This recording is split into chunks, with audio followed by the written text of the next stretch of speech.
All right, let's touch table on some football. The music will guide what direction we go. David, football today.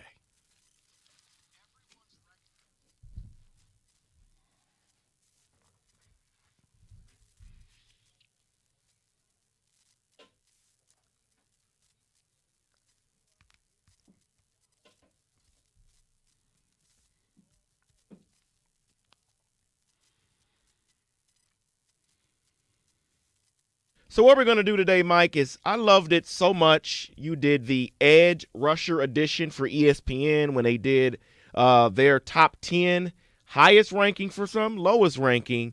We're going to do that for running backs here. I love stuff like this because it's interesting as they're talking to people in the sport, and when you see the low for some of these players being unranked, that's always the attention grabber for me. Mm-hmm. So, Rico, I'll give you the first guess for a running back on this list. Christian McCaffrey. Saquon Barkley. He did that just to spite you now. I'm aware. Saquon Barkley is highest ranked. He's 1 on the list. Highest rank is 1. Lowest should be 3. Lowest rank, what do you think? 3. 2. It is 2. Rico is correct. Christian McCaffrey. All right, Mike, Sorry. give me your guess. He's 2. I hope you're happy. I am. Your guess is Christian McCaffrey. Yeah. Okay, Christian McCaffrey. He's 5. I was about to say he's probably lower on the list. Ooh, Yeah. he's on the downturn. He's coming off the injury. He is 5. What do you think his highest ranking was? Unranked.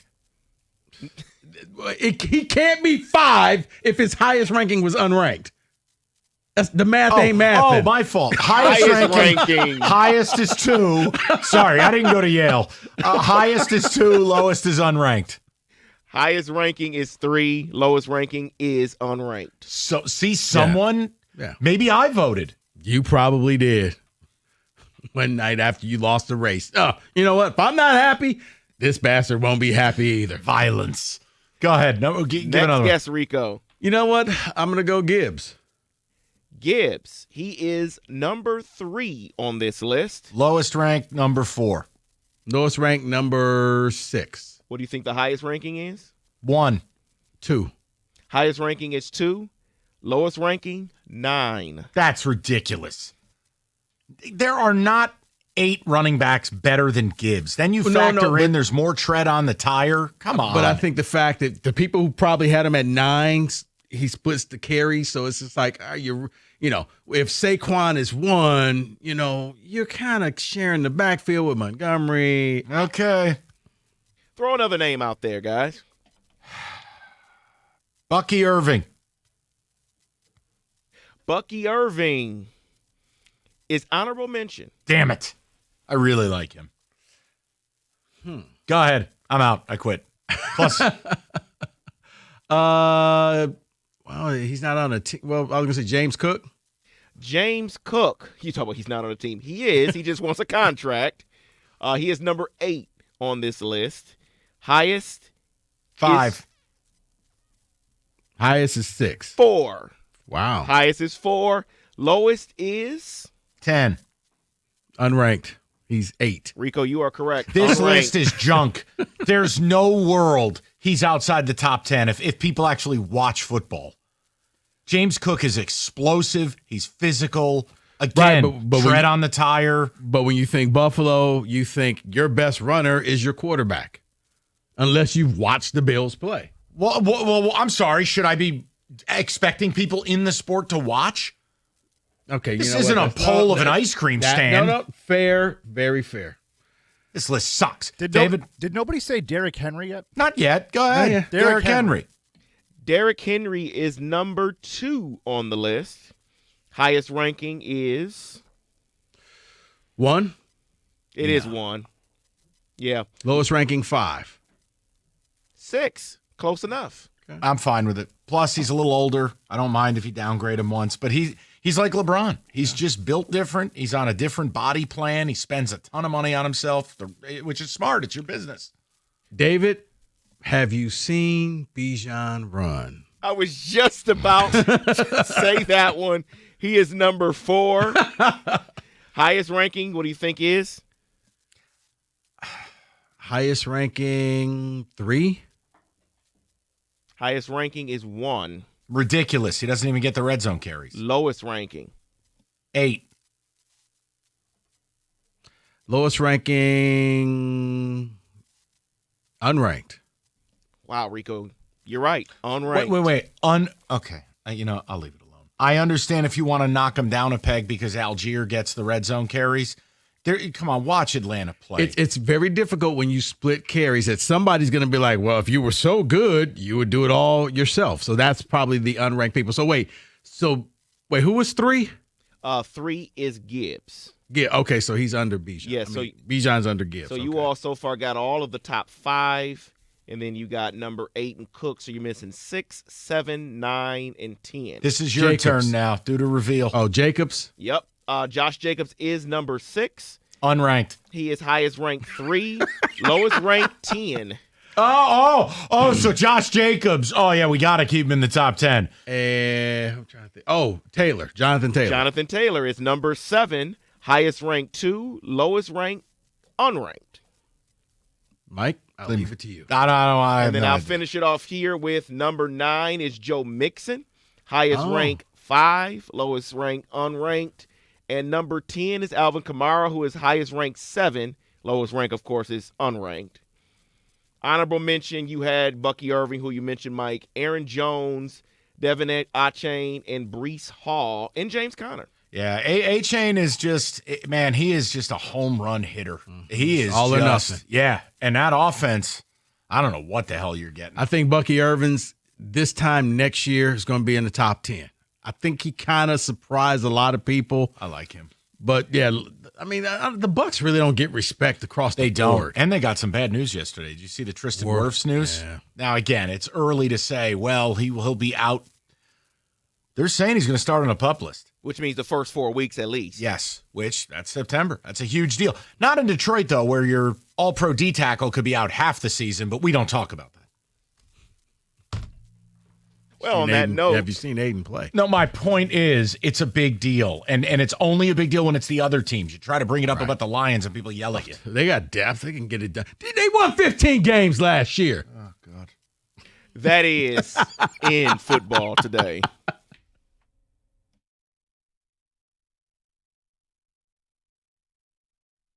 Wait a minute. I'm talking now.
Brought to you by MyMichiganRoof.com. The Tigers have the day off as they prepare for a visit with the Mariners tomorrow. All right, yep. News broke yesterday the Detroit native and Yankees infielder DJ LeMahieu is getting DFA'd. The team confirmed on social media that he's now been released, making him a free agent. The team still owes him the remaining $22 million of his contract. Now ex-Piston Tim Hardaway Jr. joined the Young Man in 3 podcast and spoke about his time in Detroit.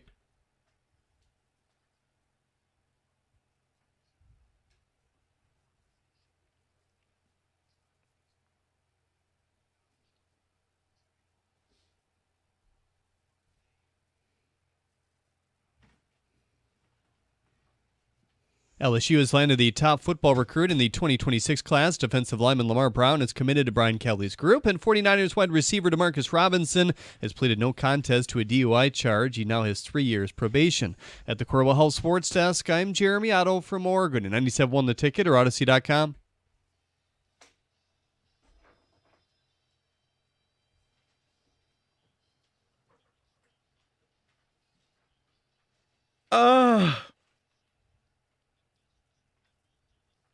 He's going to go very fast.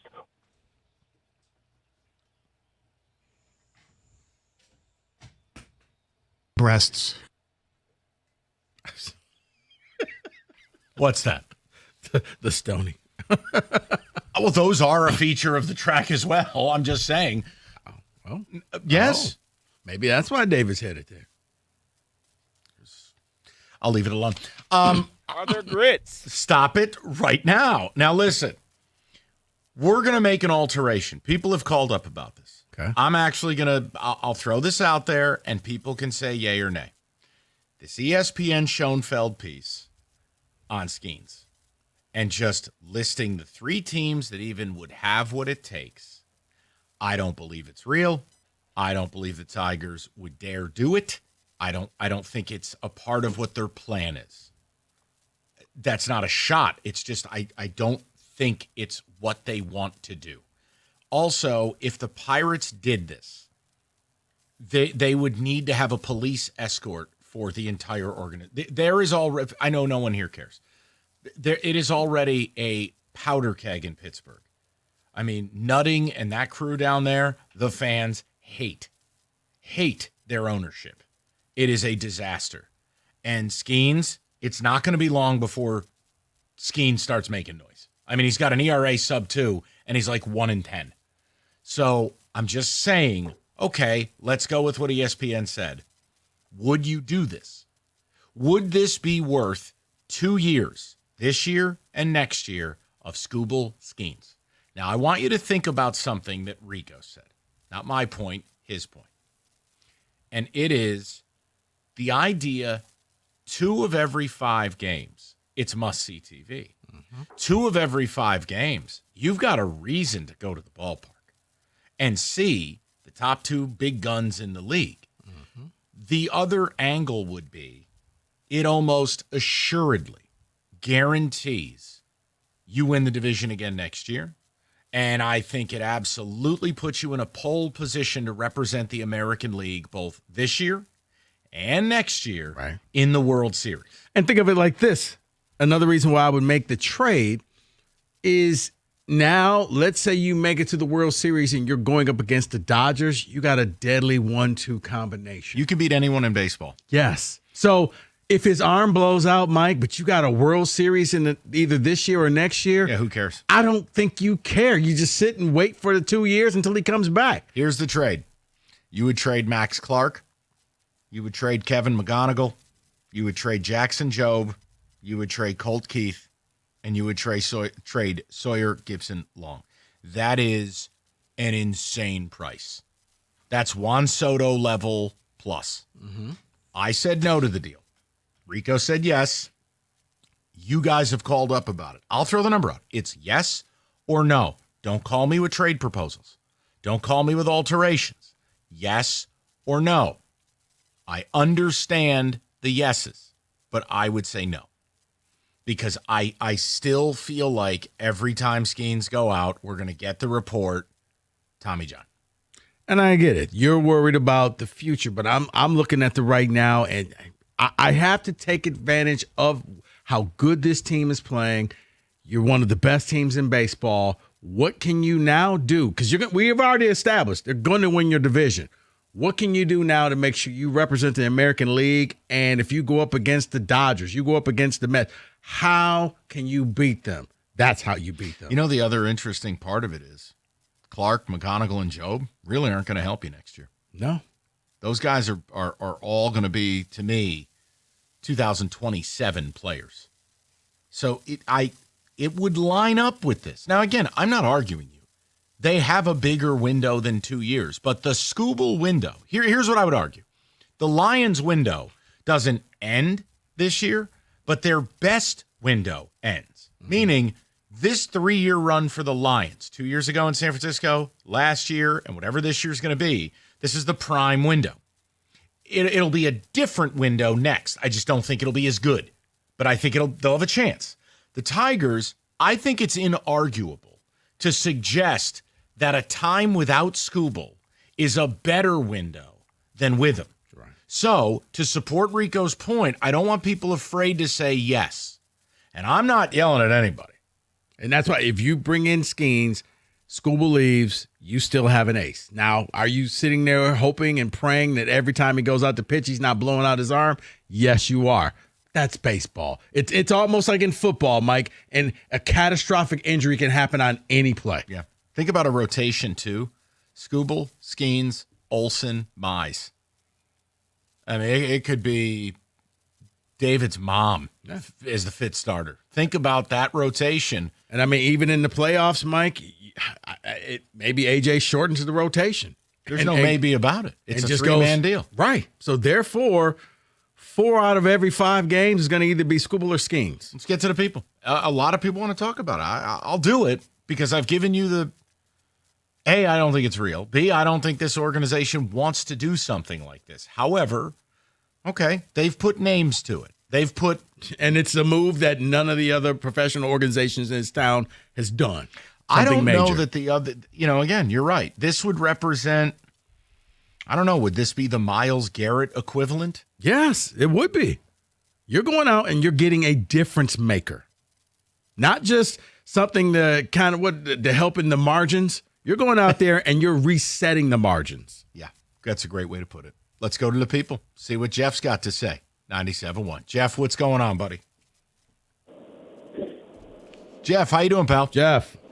Hello. Okay, can you hear me now? Yes, sir. Loud and clear. All right. I'm Mike. I'm a little your side. I do like the idea of going all in. Last time we made that trade with that much, we did get Miguel Cabrera, and he was a Hall of Famer. But I wanted to ask, because I didn't hear if you mentioned it, if I'm going to, make a all-in trade, what about Byron Buxton, an everyday player in that right-handed bat who's a special talent? What would he cost? Well, comparatively? Far less. Also, the injury concerns. Also, I believe Buxton's in his age 31 season. And here's your problem. It's not that I don't have somewhere to play him. It's that I already have a Buxton equivalent or better in center field in Parker Meadows. And I already have Max Clark, who will be an elite defensive outfielder as well. Look, if you could guarantee me I'm getting the good Buxton and he's healthy, he can help run and hit the way to the World Series. But here's the other thing I would tell you, Jeff. There's a reason I haven't thrown like Griffin Jack's name out there or Duran's name out there or Clase's name. I don't think these teams in this division are dealing with you. I happen to agree with that point there, but I just, like I said, I feel pretty good.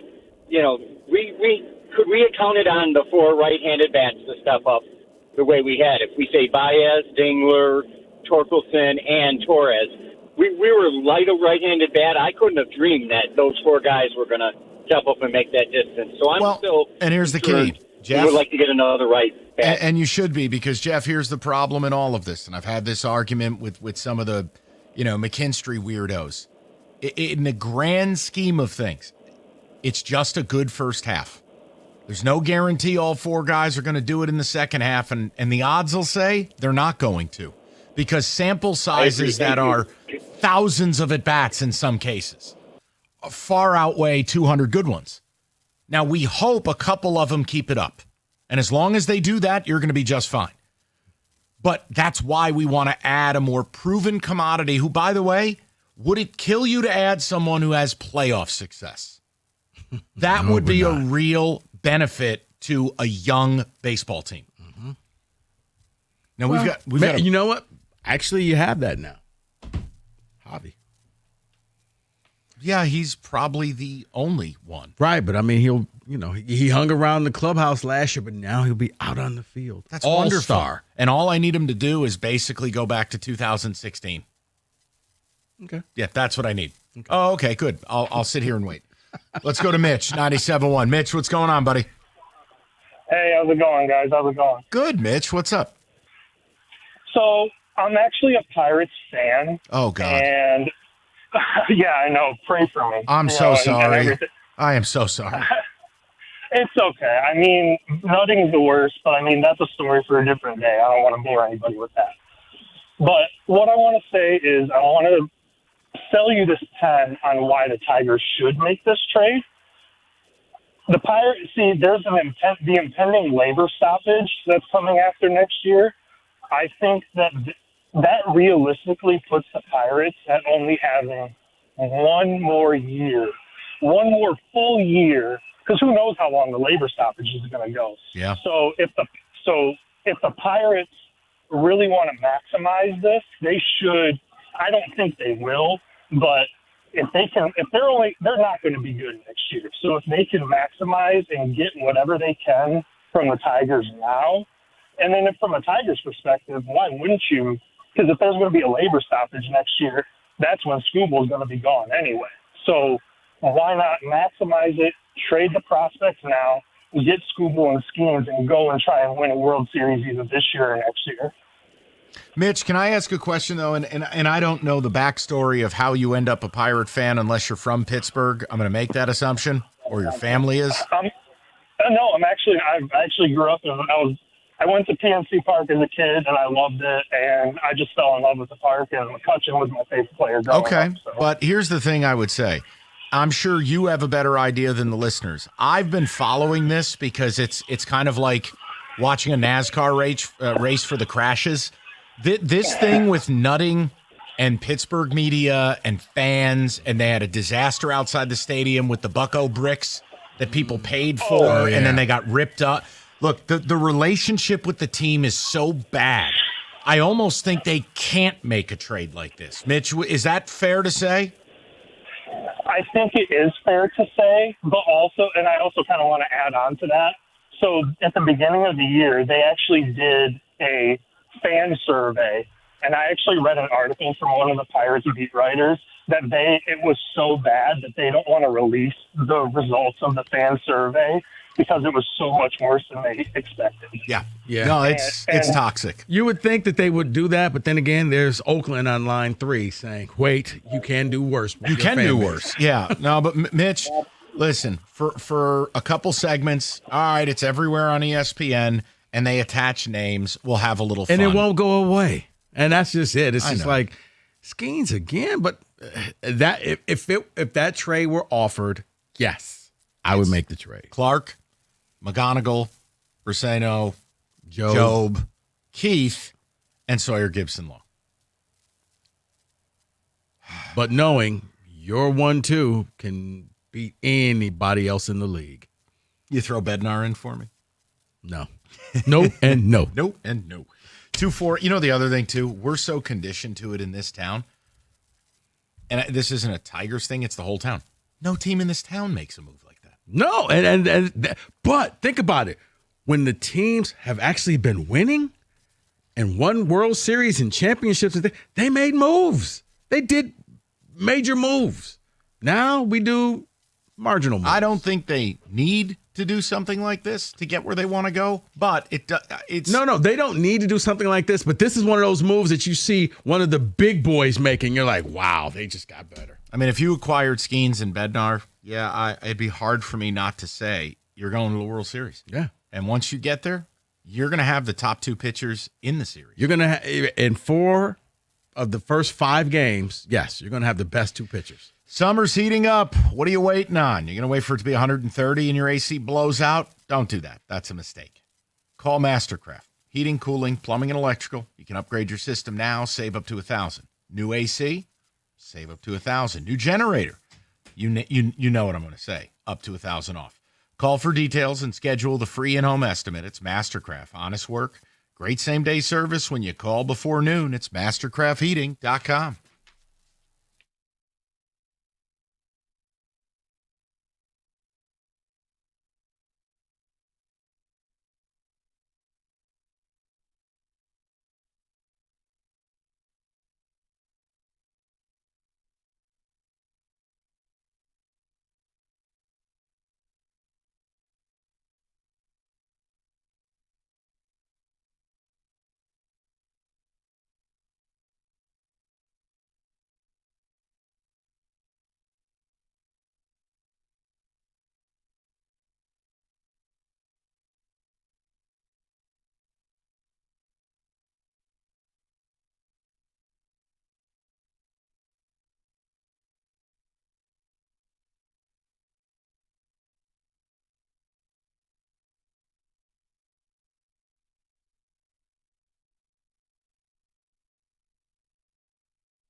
Oh, boy. Father, forgive me, for I have sinned. Here we are. Here we are. I've broken down and offered you Paul Skenes because ESPN will not let this go. But here's the trade that David Schoenfeld wrote. There were 3 teams. I thought you were talking about Kenny. Oh, no, he came. Okay, time out. We'll get to the Skenes thing and the calls in a second. He comes in, he goes, the 4-5 let us down. I go, Kenny, you can't win every race. He didn't even take a breath. All right, what do we got? I go, Kenny. And he was just scratching and just twitch. I'm like, okay. He hit the first 2 doubles of the day. I'm like, Kenny, I got a show to do. It's not like I'm not sitting in the clubhouse with the program relaxed. Like so I'm like, listen, I will give you. He goes, how long do the races go today? I go, all day. Yeah. David, all I hear is just Levert in the background singing For the Love of Money. That's it. What? From New Jack City. Oh. That's good. That's all I hear when I see Kenny walking in here. I got to talk to Mike. There's going to be an intervention cry at some point. Yeah, it'll be when you lose a photo. That's how that works. But yeah, Saratoga opening day, and Kenny is just, Kenny's all about it. Kenny's going to be out here selling these free bottles of water. Like the dudes on the Vegas Strip, bottle of water out of a cooler. Right. All right. Here's the Skenes trade. It was the Mets, the Dodgers, and the Tigers. The only 3 teams that have a real chance to pull it off, and the Tigers were selected as the team with the best chance to pull it off. They would trade Max Clark, Kevin McGonigal, Jackson Jobe, who's hurt, Colt Keith, Sawyer Gibson Long. That would be the trade. Rico says yes. Eileen, no. And I'm trying not to let reality set in, which is I don't think the organization would even think about doing something like this. This is not their MO. It is not how they've built this thing. I think Scott Harris has given you a window into their thinking, saying, it's about having I want to paraphrase momentarily, like having as many chances at it as possible in the long term is your best chance to win it. But here's the inarguable truth.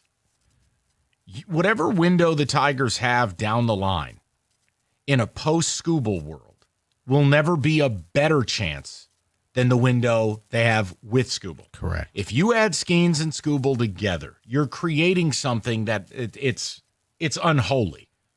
I understand if people say yes. I'm not mad at anyone who says yes. Eileen, no. Well, and then we had the caller talk about, I didn't even think if there's a stoppage next season, then yeah, then you really either you go all in right now or you forever hold your peace. And yeah, I'm going to go all in. And that's one of those groundbreaking moves that you're going to reset the table and you're going to say, we're here and we can beat anybody. It's not a bunch of try-hard gym heroes. If this was basketball, I'm more in line making this style move. Why? Basketball, best team wins. Baseball, best team doesn't win. Correct. Look at the Yankees. Spent billions. Haven't won a World Series since 2009. They've gone into the playoffs as the best team several times. Now, they got cheated by the Astros in 2017, but outside of that. You know what? I'm going to give you that one. The point is,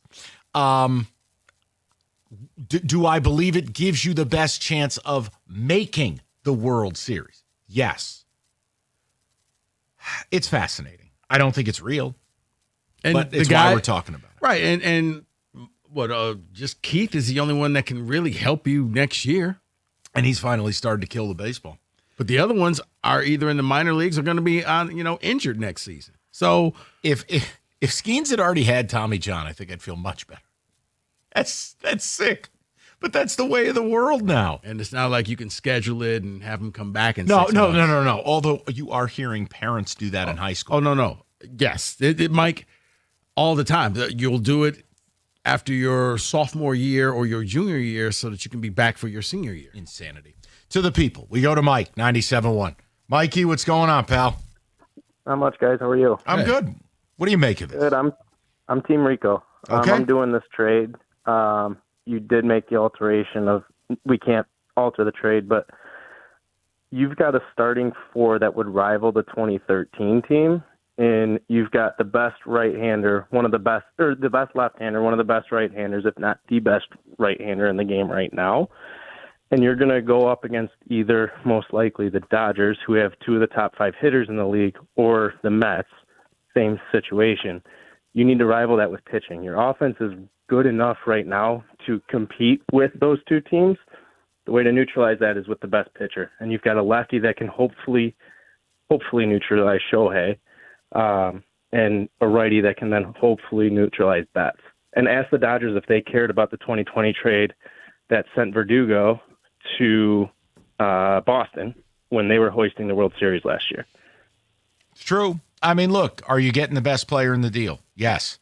Are you going to set up something that no other team can top from a staring down the barrel of facing these 2 in a series? No, I agree with all of it, but I guess my problem becomes you know what's happening, Mike? I'm letting reality cloud my judgment. I don't think this franchise has the chops to do something like it.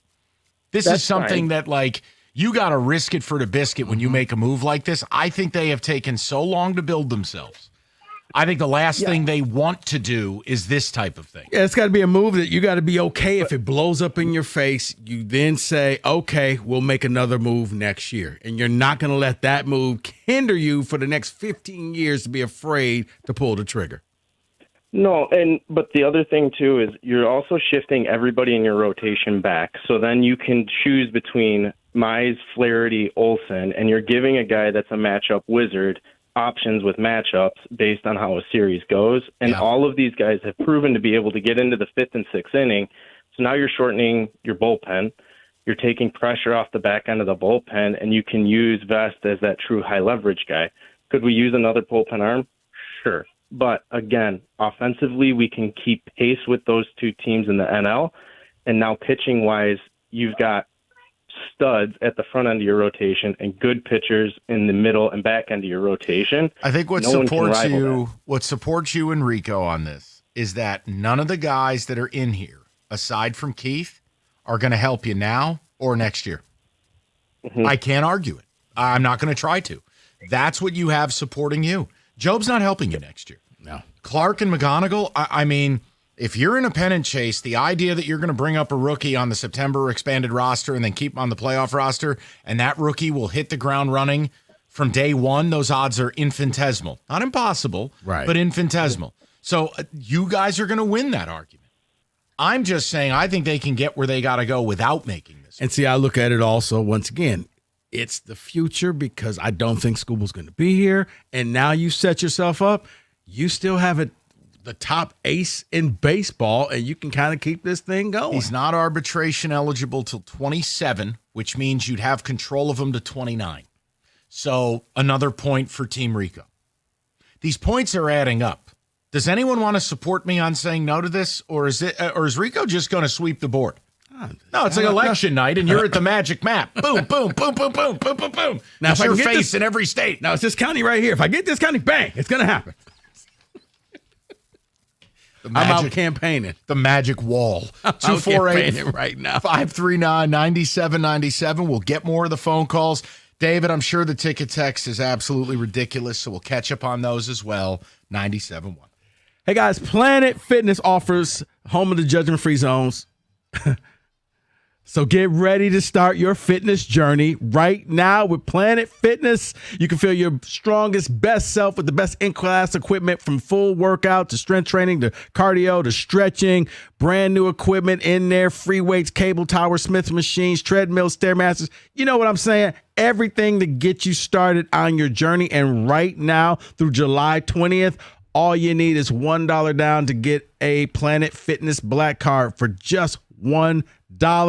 It gives you all access to Planet Fitness, not just to the local one that you have, but to any Planet Fitness that you want to go to, along with bringing a friend, somebody to help you keep you motivated. And you'll have access to the Black Card Spa, where you can recover with the hydro massage, the massage chairs, you name it. Planet Fitness is the home of the judgment-free zone. And right now through July 20th, $1 down is all you need to get started with a PF Black Card. Go to any Planet Fitness right now to get started, or you can go on the app at Planet Fitness and get this thing started. Planet Fitness, home of the judgment-free zone.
Brought to you by Precision Garage Door Services of Southeast Michigan. I just got put in a WWG chokehold. The Tigers have the day off. The Dodgers are off until tomorrow as well, which means Detroit will hold on to their 3-game lead as the best team in baseball. Thunder star Jalen Williams has received a 5-year max rookie contract extension that per Shams could reach up to $287 million. Amazon Prime getting ready for their first season, holding NBA rights. They announced that ex-Pistons coach Stan Van Gundy will be one of their analysts, along with top-tier play-by-players Ian Eagle and Kevin Harlan. Something good just happened in a horse race. I'm not really sure what. At the Corwell House Sports Desk, I'm Jeremy. A horse went really fast. There you go. More at 4 or at 97.1theticket.com.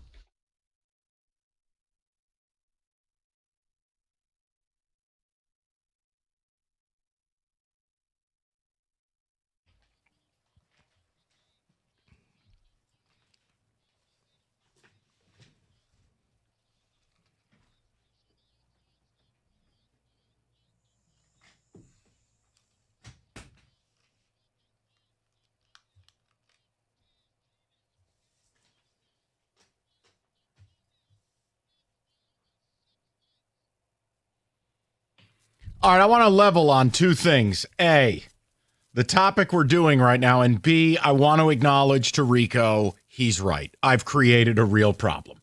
During the break, so it's opening day at Saratoga, Kenny's demanding picks. Kenny I gave him my pick for the race. Horse comes flying down the lane, wins under the wire. So Rico and I are laughing. All right, Kenny's live again in another double. All of a sudden, Kenny, out of nowhere, starts pounding on the glass of the studio. Like he was at a hockey game, folks. Yeah, sitting on the glass, man. Yeah, I know. Lift his shirt up. Like, wow. Didn't need to know that, Kenny. My goodness. But, number two. Now, I've copped you. I've created a problem. Mm-hmm. Number two. I want to be nice. I don't want to be mean. I don't know what else I can do when I lay a topic like this out. A, I don't think it's real. B, I don't think the Tigers have the chops to do something like this. C, I've already said to you, if the Pirates did this, they would burn PNC Park to the ground. Mm-hmm. The relationship between team and fans is Matt Millen, orange out. Yeah, Buddy sent me a thing. A mutual friend of ours said trading Skenes would turn the Pirates fan base into a Millen-like revolt. This was a mention. I didn't do this as some grand layout and demand. It's a mention. What happened? People wanted to talk about it. Yeah. So to anybody going, why are you doing? Well, we're in the entertainment business. And you're in the pusher business. No, hey, listen. I made Kenny money. You can't say I've done something wrong to him. He's already hit 2 doubles, and now he's alive in a third. Come on. Signed every casino. Hey, I'd make you money if you just win. Look, the point is, but if not, I keep let Kenny live. Okay. What else he got going for him? It's Kenny, man. Right, he doesn't have a lot going on. We got to set the guardrails up. I'm getting married. It's pretty soon. I don't know. I think that I got that going for me. You got to keep. And that might be it. Well, you know what, Kenny? Since you like odds so much, by the odds, that's a net negative. This is why we have to put up the bumper rails. Kenny's 8-1 to stay married. FanDuel just posted Kenny it. Is not, all right, I got to put a stop. Kenny is not 8-1. Rico, hold on. Rico, hold on. I got to put a stop to this. We're not putting odds on my divorce rate. Damn it. I you was will not. If you will bet that, Kenny, are you going to bet that? I'll bet it, but you will not. I already bet on it by buying a damn ring. This is not okay. Okay. Boundaries have to be established. They have been set. Not put gambling odds on my marriage. I think you can get better odds, Kenny. Shop that around. What? 5-1? No. Kenny, all right, I'm sorry. You can at least get 3-1. Okay, all right, hold on. All right, 6-5. All right, David, let's get back on track. Ticket text, I'll knock out the calls. We'll get a little fun. I got a fun blitz for everybody, and by fun, it's ball breaking. And then Rico actually has something very interesting to talk about involving Jared Goff, television appearances, and taking you back to a place that's going to really hurt your feelings. David, go ahead. I would do the trade. I don't want to be this year's Baltimore Orioles. That is Tom in a car. From someone else here on the ticket text, he says, it's not surprising that Rico and David would do this trade. They always are proponents of bad decisions. No sane person makes this trade. David, I didn't know we made bad decisions together. Apparently we do. Okay. No way, 100% too much to pay. Don in Armada. Yes, from Sean. That is Sean in Garden City. He says, yes, yes, yes, yes, yes, yes. I mean, once again, I don't think that this is going to happen, but it's twofold. It's short-term and it's long-term for the Tigers. It's beneficial for you. Short-term, you're going to be the best team in baseball going into the postseason. You're going to have the best pitcher on the mound for the first 5 games in a 7-game series. So, yes, and long-term, when Scuba leaves, you got Skenes. You can keep this thing going. So I don't see how that's a bad decision unless you're just hell-bent on these minor leaguers are going to be all that. And if they are, fine. But if they're not, you only get a window open for so long before it shuts down. Signed 1984. There's no way I'm doing this Skenes trade. As the top farm pool in baseball, I'm not giving up on our top 2 hitting prospects and top pitching prospect. 2 of the weapons I feel like we're dismissing in this discussion is Hinch and Fetter, not giving up on those guys when we have those 2. Imagine Fetter with Skenes. That's it. That's all I got. For those of you wanting me to fight with Rico, I can't. When he just makes a really good point, what would you like me to do? I mean, if you want, scared money doesn't make money. If you want to sit there, well, I don't want to give up anything, then you won't, and you're going to be right here, and we'll see what happens. Or you just push the envelope and make that bold move and say, this move puts you right up there or better than the Dodgers and the Mets. I would never trade that much capital for a pitcher, period. That's where I'm at. Give me an everyday bat and a bullpen arm for a third of that cost. Okay. That is like, it's almost as if I ticket texted that. That's where I'm at. I think they can get where they got to go for a lot less. Is this idea intergalactically attractive? Yeah, of course it is. I'd be lying to you if I said it's not like a fantasy. It's amazing. But, I have to let reality creep in. Even if Pittsburgh called up and said, this is the offer, I don't think this organization would do it. So I'm allowing that to cloud my judgment. Right. But the best thing that texter said, I can't do it for a pitcher. They still only throw once every 5 days. Right. And they get hurt more than anybody else. They do. So it's just like if this was the package to go and acquire Ohtani or something, it's a different conversation. Also different payroll. But I'm not mad at anybody saying yes. It's one every 5 days, but then you also have another pitcher that goes one every 5 days. So now you're covering yourself for 40% of the games, best pitchers in baseball. And we had it.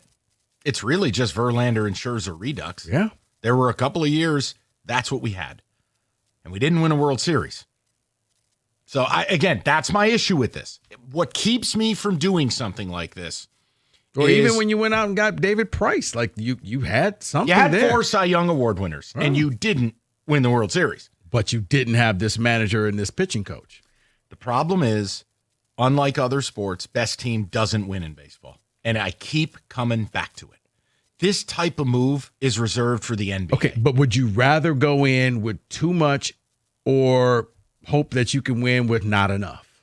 That's a straw man you're setting up there. I'm not answering that. That's not what it is. Come on. No, Wojo. No, I'm not doing that.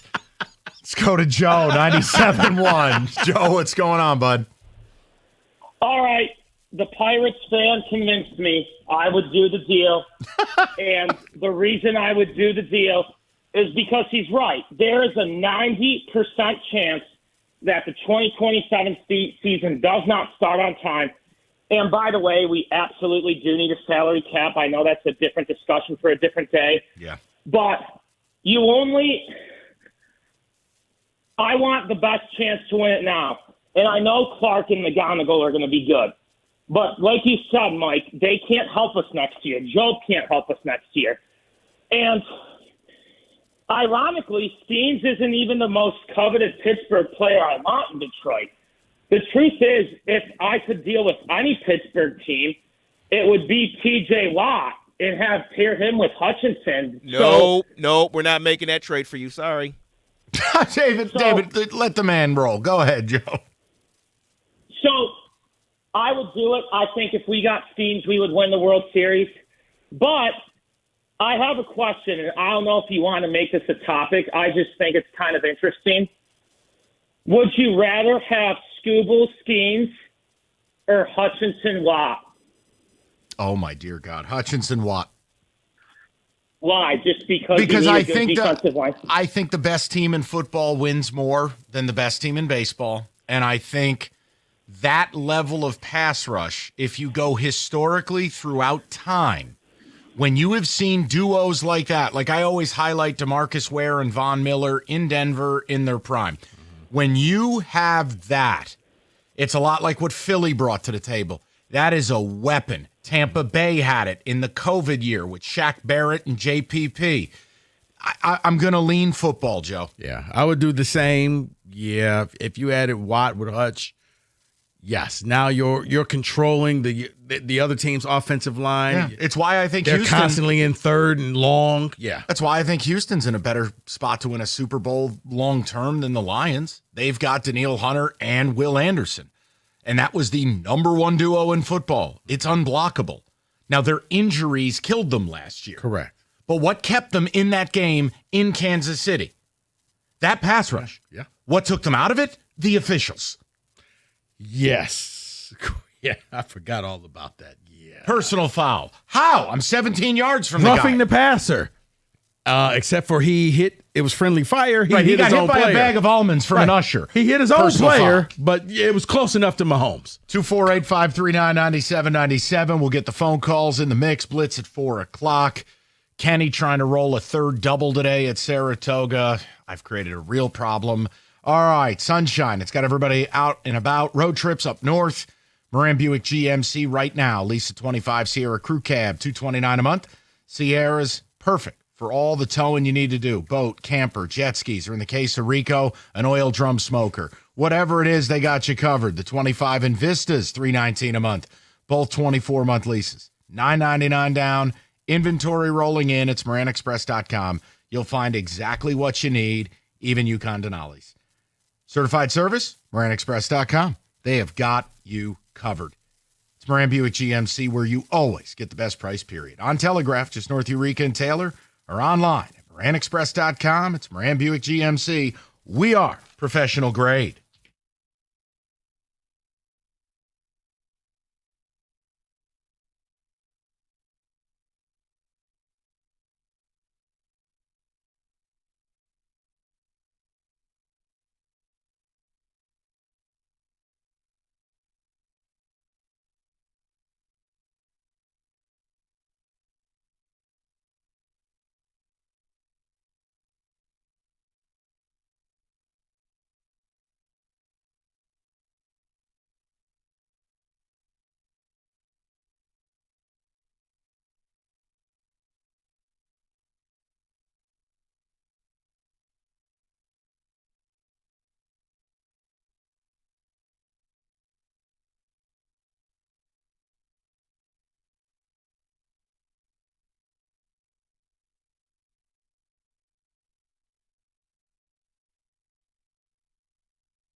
All right, straight to the people. We'll put a wrap on it. We had a little bit of fun.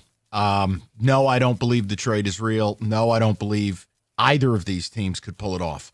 But it's a window into your appetite for how much you want the Tigers to be aggressive at the deadline. Now, this wouldn't represent aggression.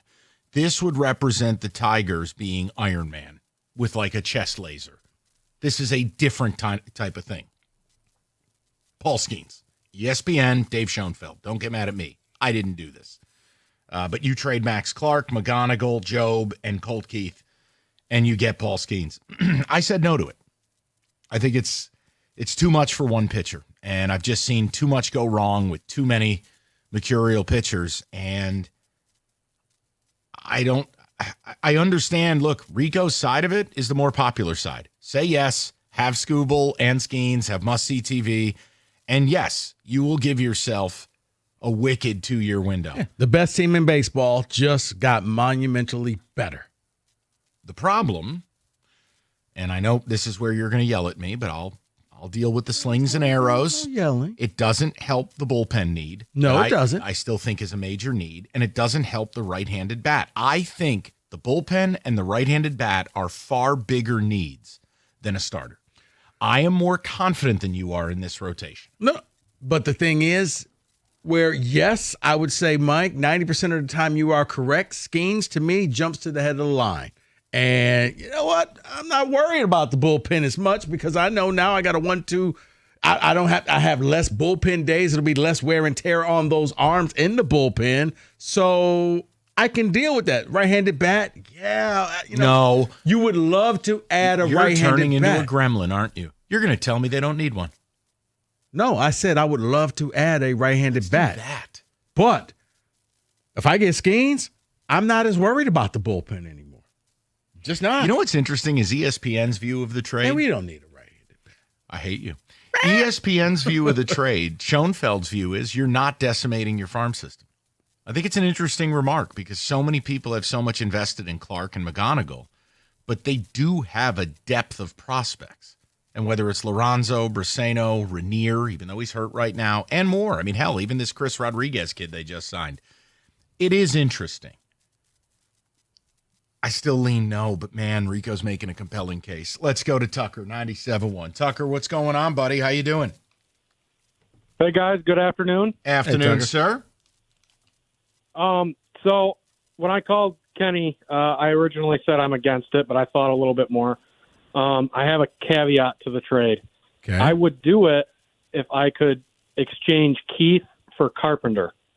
I think Keith, trading him away, is going to kill our offense right now. Plus, we won't have a second baseman after this year unless we re-sign Gleyber Torres to a long-term deal. And then who's our backup for first base? Are we going to recall Andy Ibanez? He hasn't done anything this year. So those are my 2 points. Yeah, and that's, listen, you are affecting some of the flexibility, but the only guy in the deal that is relevant to that is what you brought up with Colt Keith. And you're right, Tucker. It's the idea that none of these guys are helping you this year or next year, which is your Scooble window. And that's where I lose the argument with these guys. I mean, I'm with you, Tucker. I don't think I'm going to be able to do it. But they're winning the argument is no one in this deal is helping me now or next year. And Tucker, it's the one thing we've been asking every Detroit team, go out there and make that move. This would be considered that move. This is, as you said, Mike, this is bringing in Myles Garrett. This is going out there and getting, Giannis to come to Detroit and play for the Pistons. This is that move where all of a sudden your team is now one of the best teams out there and not a team out on the fringes. Okay, I guess Tucker said he'd had enough. We'll go to Eddie, 97.1. Eddie, what's going on, pal? Eduardo? All right, strike three, you're out. All right, David, take a text and we'll get to a blitz. And David.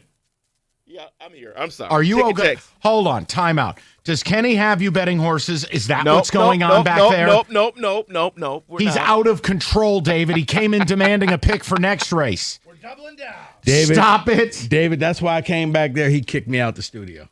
Oh my gosh. Yeah, he's in a state. He definitely is in a state. But I'm going to read ticket text here. Someone says, absolutely not. Worst trade ever. I would not do that. I think that's a little bit of hyperbole, but okay. Scooble plus Skenes equals World Series. Yes, you make that trade. John in Flint. But here's why you can't say that. Did Verlander and Scherzer equal a World Series title? Did Verlander, Scherzer, Porcello, and Price? Look, I understand. On paper, it improves your odds. Baseball is so weird. If this were basketball, whatever the Skenes equivalent would be for the Pistons, my answer would be yes. Nuts on the table. Yes. Pistons go out and bring in Giannis. Yeah, no, because that's different. He's in his 30s. Okay, so you mean the Skenes equivalent is like guy around 25 years old, term, signed, not an egregious contract. Like it's a unicorn. But in basketball, Duncan Robinson. I hate you. I'm done. I've been nothing but nice. No. I get just what make you're the saying. point, basketball, the best team wins. Right. Baseball, it doesn't happen that All way. right. And it's annoying, if trust you were me. able to, like an SGA, you brought him here. Okay, sure. I know, hey guys, no, I'm not saying he's available. I know. But he's young enough. He signed, yes, okay. No, you know what the equivalent of Skenes is in basketball? Wembenyama. Term, Fair. not egregious, Fair. freakazoid. Yep, okay. Okay, Wemby, take whatever you want. Because you'll win. Basketball, it works. David, yes. No, Colt Keith, he's going to be a star. That's the guy I don't want to trade from that. Throw in Carp, I don't care. Okay, we're not doing different trade proposal. No. This is what Schoenfeld wrote. This is what is presented. From Evan, I'm not doing it. Skenes' arm is waiting to be blown. Keep the prospects and Keith in your system. I am with you. That's a lot to give for one pitcher.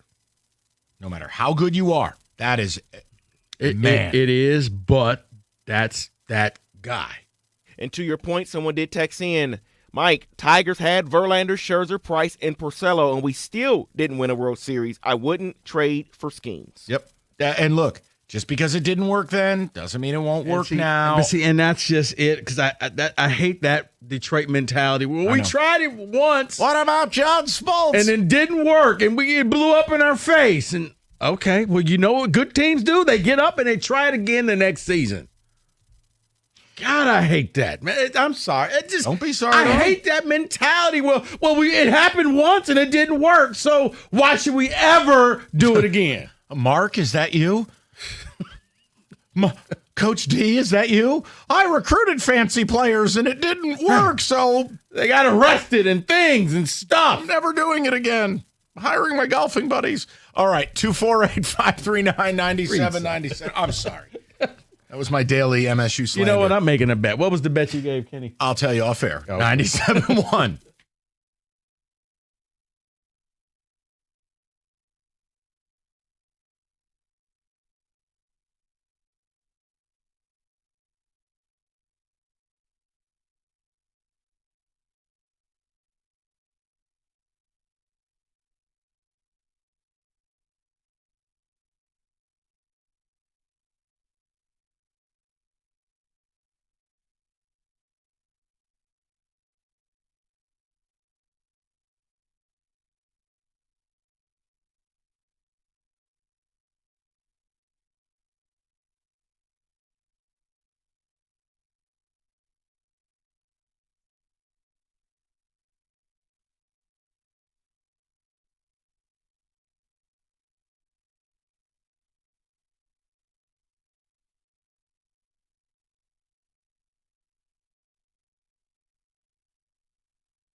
Brought to you by ABC123pros.com. The Tigers have the day off. They'll be back at it tomorrow against the Mariners to start a 3-game series at Comerica Park, not at Saratoga. With the All-Star break looming, A.J. Hinch weighed in on the team's mindset. Jeff Passan listed the top trade deadline. Great audio. Can I hear that again?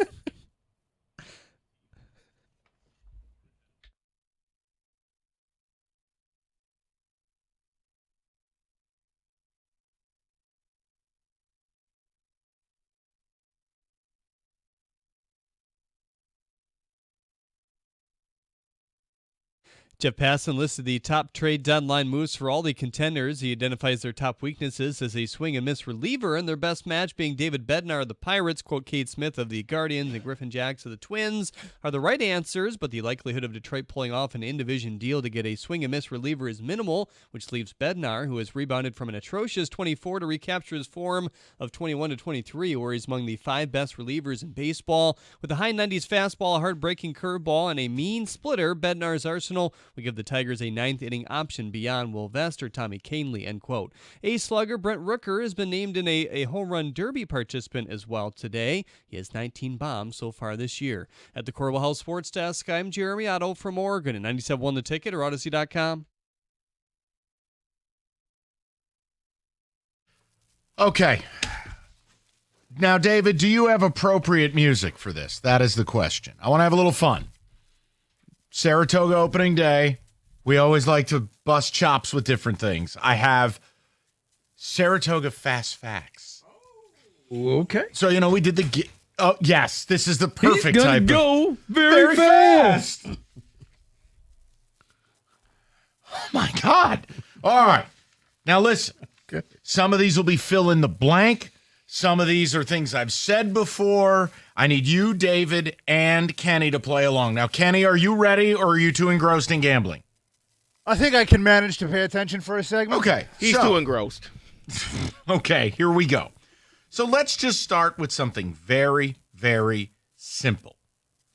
I have always said Saratoga is the oldest American sporting venue. In what year was organized racing the beginning at Saratoga? Wow. Now, you know this. I've said it before. I've worn Saratoga clothing items that have this date on there. I see David on a calculator. That is not how this works. That's right. I sold you out. I need a guess. I need a year. David, you want to go first? I hate you, Kenny. I'm just gonna guess. I can't remember when the 150th year was, but I'm gonna guess 1875. Okay, he goes 1875. Rico Beard. David, I'm going to go 1878. 1878. Kenny Cott. You mean 1862? Kenny Cott wins because it's 1863. Okay. Really all right. well done. Also, there was informal street racing as early as the 1820s in Saratoga. So the races took place on the street. That is correct. Was there a drive-by? Actually, you're not far off because the guy who started the track is a gentleman named John Morrissey. Now, he had 2 main jobs, and I use that term lightly. Bootlegging. Close. Moonshining. That's kind of the same thing. No. Numbers running? Yes. Yeah. Gambler and bookmaker and a bare-knuckle boxing champion. Okay. John Morrissey. Okay. Saratoga, nickname. The blank of champions. Home. Blank Willow. No, the blank. Blank a doodle doo. No. Blank of champions. The track. David says track. Rico? Race. Okay. Kenny? City? All of you are wrong. The home. No, just stop. You're all terribly wrong. I've said it many times. What? The city. No, just all of you. It's nothing. That's no what topography. Kenny just guessed city. It is known for upsets. It is the graveyard of champions. Oh, okay. You've also heard it called the graveyard of favorites. That's very uplifting. That makes sense. I just played that one with, Pharaoh. What's uplifting Okay. is it's where favorites go to lose. American Pharaoh lost there. Secretariat lost there. Rachel Alexandra came back in a huge favorite spot. Lost there. Look, the Jim Dandy race, the stake race, I think it was a horse named Gallant Fox, lost to 100-1 shot named Jim Dandy. So this is the race where you want to bet on anybody but the favorite. It's just a historical thing, and yeah, weird things happen at Saratoga. All right, here we go. The track has been mentioned in sporting culture a lot, but including movies and books. Can you name the movie where Saratoga is referenced heavily?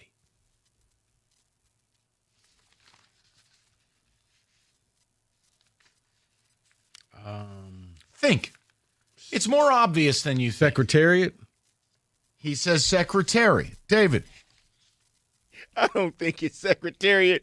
I'm going to go Casino. Okay. Kenny Cott. See, I'm not a movie guy, so this might be a little bit outside of my depth here. Avengers Endgame. Seabiscuit.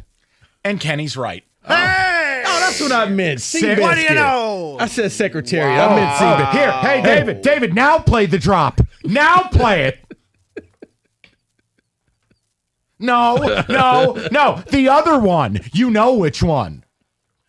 There you go. It was heavily referenced in the movie Seabiscuit. That was the one with Tobey Maguire. That right? is correct. Okay. Can you name the most famous race at Saratoga that is called the Midsummer Derby? Can you name that race? The blank stakes. You've heard me talk about it. I've taken time off to go back for it. Yeah, I'm out because I already know. Okay, David is using the jank rule. Come on, think. Just think. You've heard this. Graded? No. Oh, dear God. Kenny? I got nothing. You're going to have to just tell us. It's the Travers. Oh, yes. Okay. See, that's my point. These are things that I have said. These are things that are known. You say a lot of things. You expect me to pay attention? It says Rico wins. What is this? Who am I? Who said it? Okay. There's a unique tradition at Saratoga, and it includes before every race, something happens 17 minutes before each race, and it signals the jockeys to do a certain thing. 17 minutes. Do you know what happens? We've talked about this. I was going to say that paddock walk. You are so close, it's not even funny.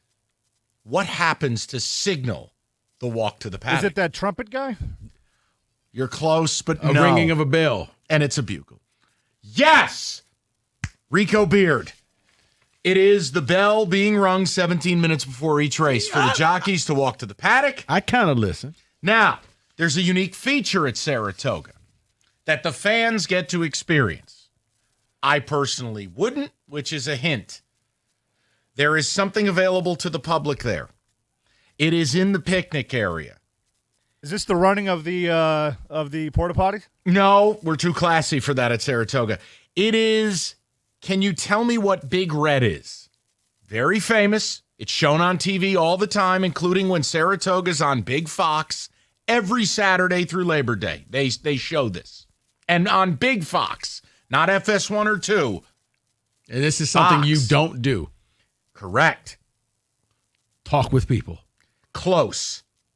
Is this the horses walk through? No. Okay. Big Red is the Big Red Spring. It is a natural mineral water spring that is in the track, and people go to the spring and drink out of it. That's disgusting. Ugh. That's like a public water fountain. That's gross. And this is what you want me to go to. No, I walk by Big Red. You don't have to do that. On my way into the track. I don't mess with that crap. Full experience. Hey, Dive in. David, it's your first time here. Head over to Big Red. It's tradition. That is not, I don't do it. It's not for me. Does it come with a tetanus shot? Amazing. Absolutely amazing. Oh, I like this shirt. What? Okay, will you focus, please? Can you tell me there is a stake race named for this woman? She saved the track in the 70s. Then she became an obnoxious socialite. You know the name. I've gone to the race a zillion times. They've shown her on TV a zillion times. She has a 3-word name. And it's and remember, Saratoga every Saturday is named for a stakes. It's one of those. Hint, it's not the Travers. Hint, it's not Jim Dandy. That would only leave 5 weekends. It's a 3-word name. Mm-hmm. David, you got any clue? How about this? There's a famous Detroit landmark that shares the same name. Really? Mm-hmm. Not the first 2 names, but the last name. Oh, last name. Okay. Mm-hmm. Yeah, I was going to no. He said 3. That changed my guess, so. Yeah. Mary Lou Whitney. Oh, the Whitney. Saved the track. The Whitney. Yes, Whitney Day is a huge day at Saratoga. Okay. Can you How'd she name save the track? Huh? She just bailed it out financially. Saratoga was in some rough shape in the late 60s, early 70s, and there was a threat that the track was going to close and the town had fallen to crap, much like the town I was born in. She revitalized the town because she's a descendant of the Vanderbilts, immense wealth, and she basically was a Manhattan socialite as well. She started convincing people to go to Saratoga in the summer instead of the Hamptons, that it was a wonderful place. It got the track back on its feet. Then Secretariat by 1973 revitalized horse racing. It was serendipitous timing. Gotcha. By the end, they were wheeling her out there, and it was worse than Biden. Was it like was it Sister Jean like? Worse. At least Sister Jean knows what day it is. But they may or may not have been tying stuffed balloons to Mary Lou by the end. Tough. I'll show you a few pictures. You tell me if she knows what day it is. Okay. It gets sad, honestly. I don't know if that was the inner monologue, but I'll allow it. All right. You got one more? Go ahead. No, I don't. You do. You do. It's horse racing. You have one more. I don't. Honestly, we're perfectly timed. Okay. I think we've said it all. We've done it all. That is your Saratoga opening day fast facts.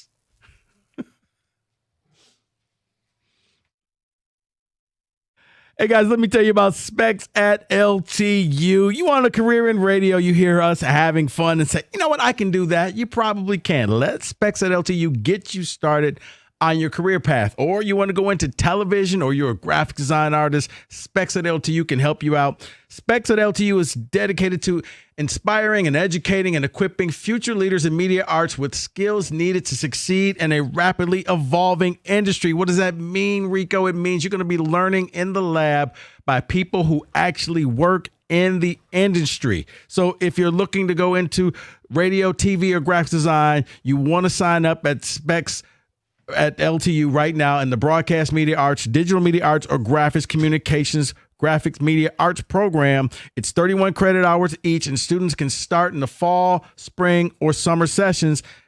And I'm telling you, you want to start now. Make an appointment today with an admissions counselor to discuss your next steps at your future at admissions@ltu.edu. Admissions@ltu.edu.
Okay, David, a couple of the ticket texts, and then Rico, we did a little bit of Tigers. I know we got to touch the Lions a little bit later, but Rico's going to have some grave news for everybody. And then, unfortunately, I'm going to go over the top of said grave news.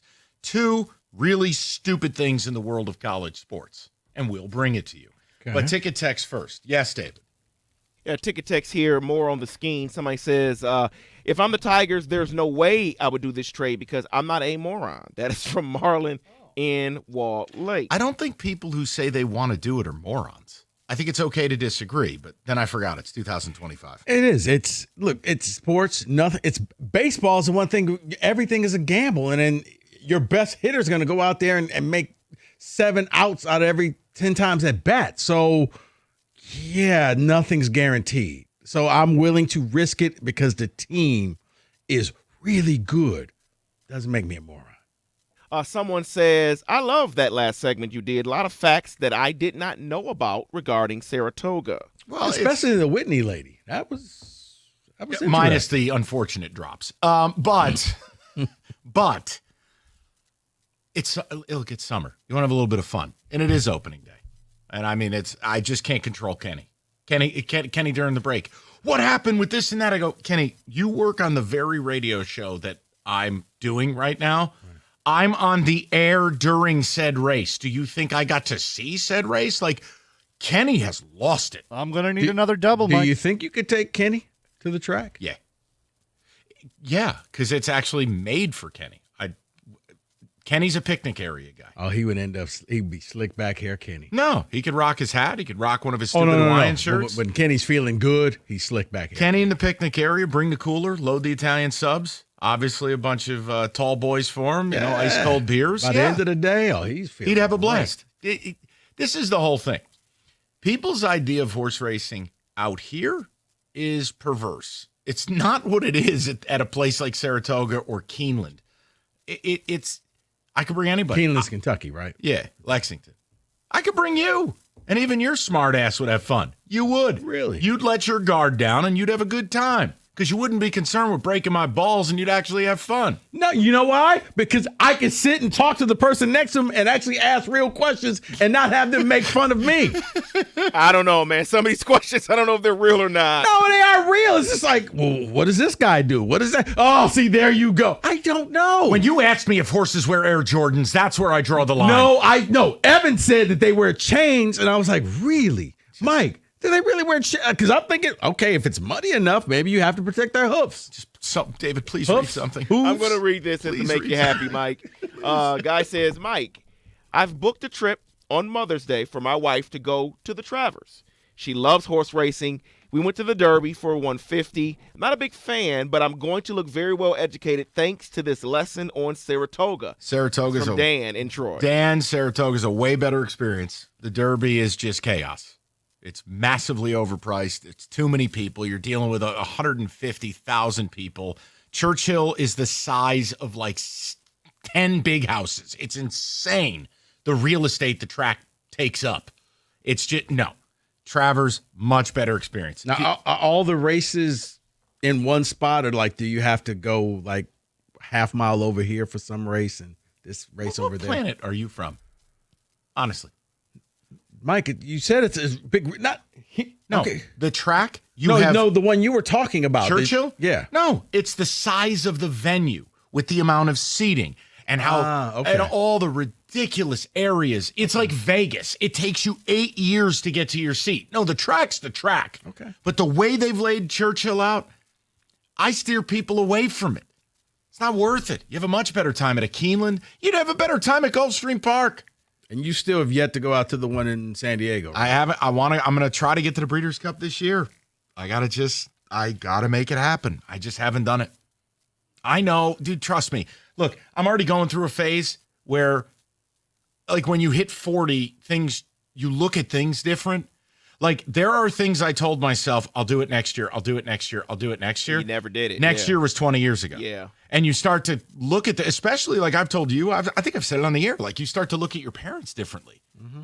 Where it's like, if you view it through the lens differently of, well, how many years left with my parents do I have? Versus, no, flip the script. Look at Saratoga, case in point. How many trips to Saratoga do I have with my dad left?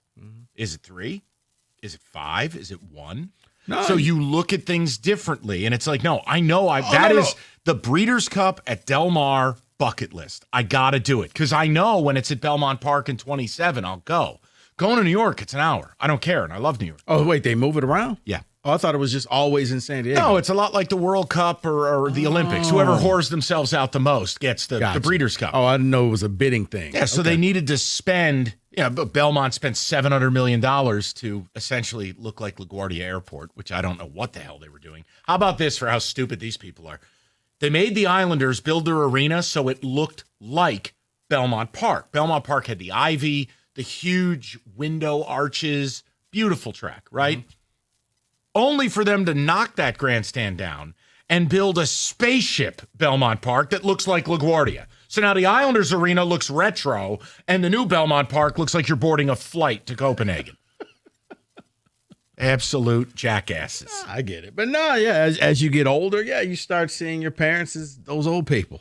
But it's also doing things like these sports bucket list things that we talk to the listeners about, or you just got to get to a point you do it. Yeah.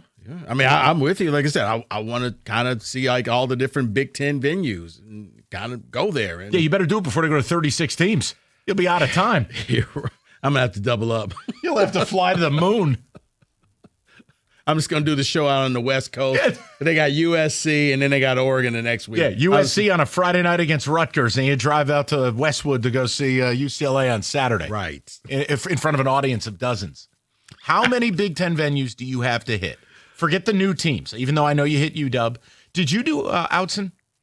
No. Okay, so like 3 of the 4 you haven't gotten to. Standard Big Ten teams, how many of them have you gone to? Standard Big Ten teams, Michigan, Ohio State, Penn State, Northwestern, Iowa. Indiana, you been to the Rock? I have not. I have. I've been to Purdue. Ooh. Ross Ade Stadium. Yeah, is it true the press box is bigger than the rest of the stadium? They're changing it. Mike. Okay, all right. Maryland. Yeah, I've been to Maryland. You love Mike Loxley. Been to Maryland. Okay, Illinois.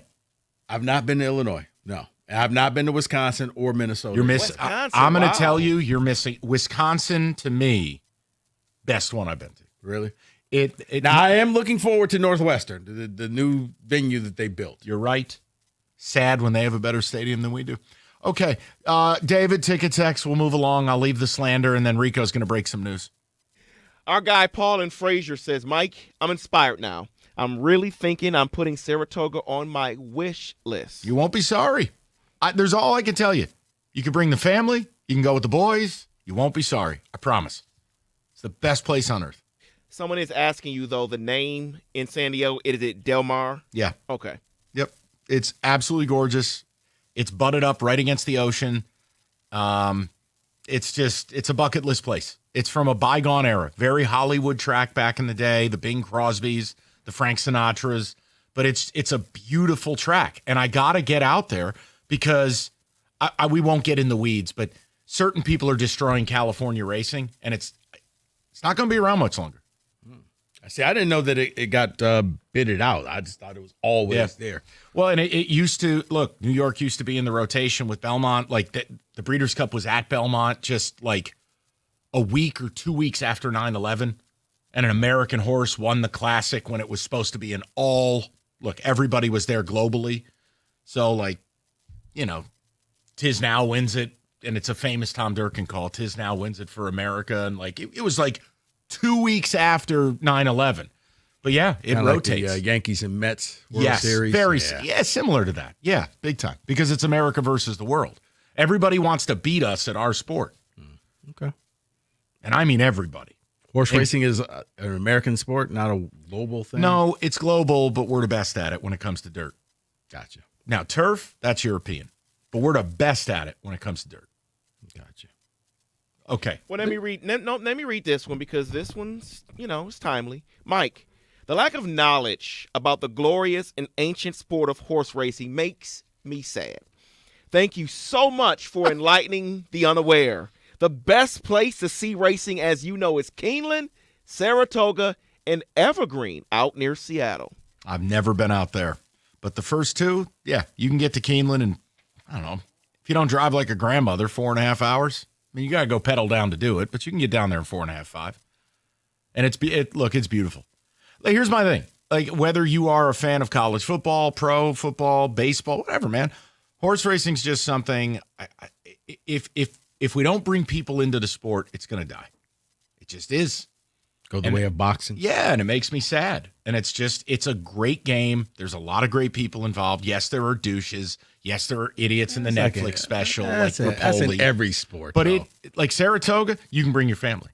It is not. It's not like an NFL game where bringing your kids. I think so it ain't like the Derby. No, absolutely not. Nope. Gotcha.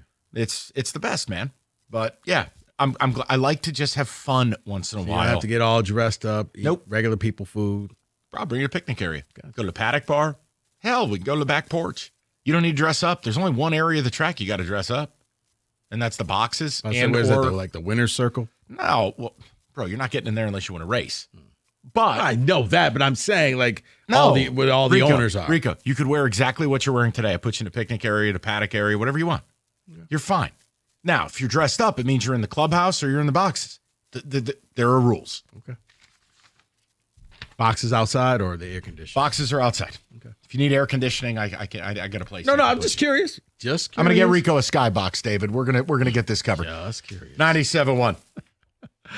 Hey guys, if you're looking to get your basement finished, kind of like what I did, well, there's only one place to do.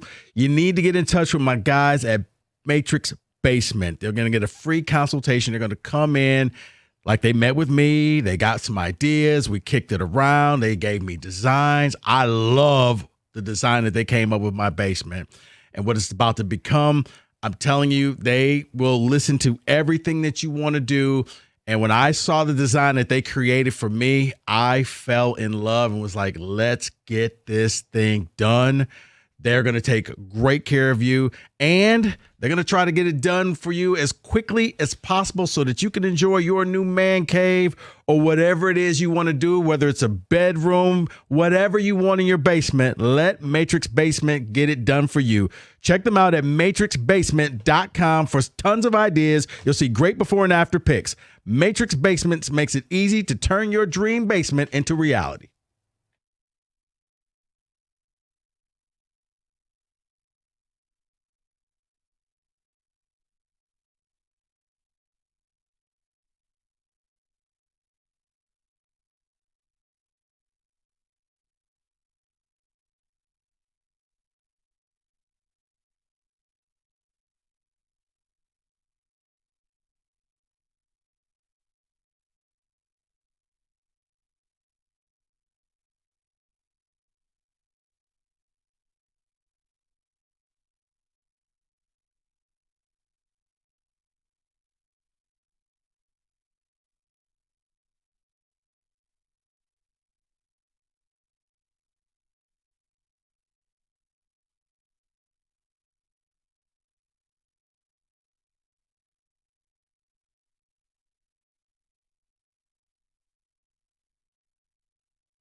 Brought to you by Hamilton Chevrolet. The Tigers have the night off after their series win against the Rays. Hear the full series against the Mariners tomorrow right here on 97.1 The Ticket. The Pistons just wrapped up their summer league practice as they begin games tomorrow. Ron Holland was the last in the gym working on his jumper with shooting guru Fred Benson.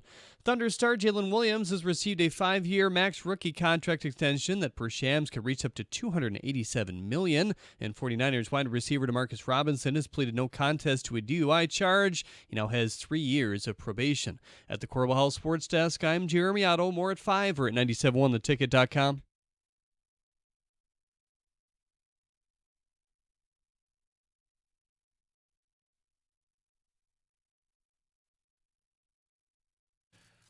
All right.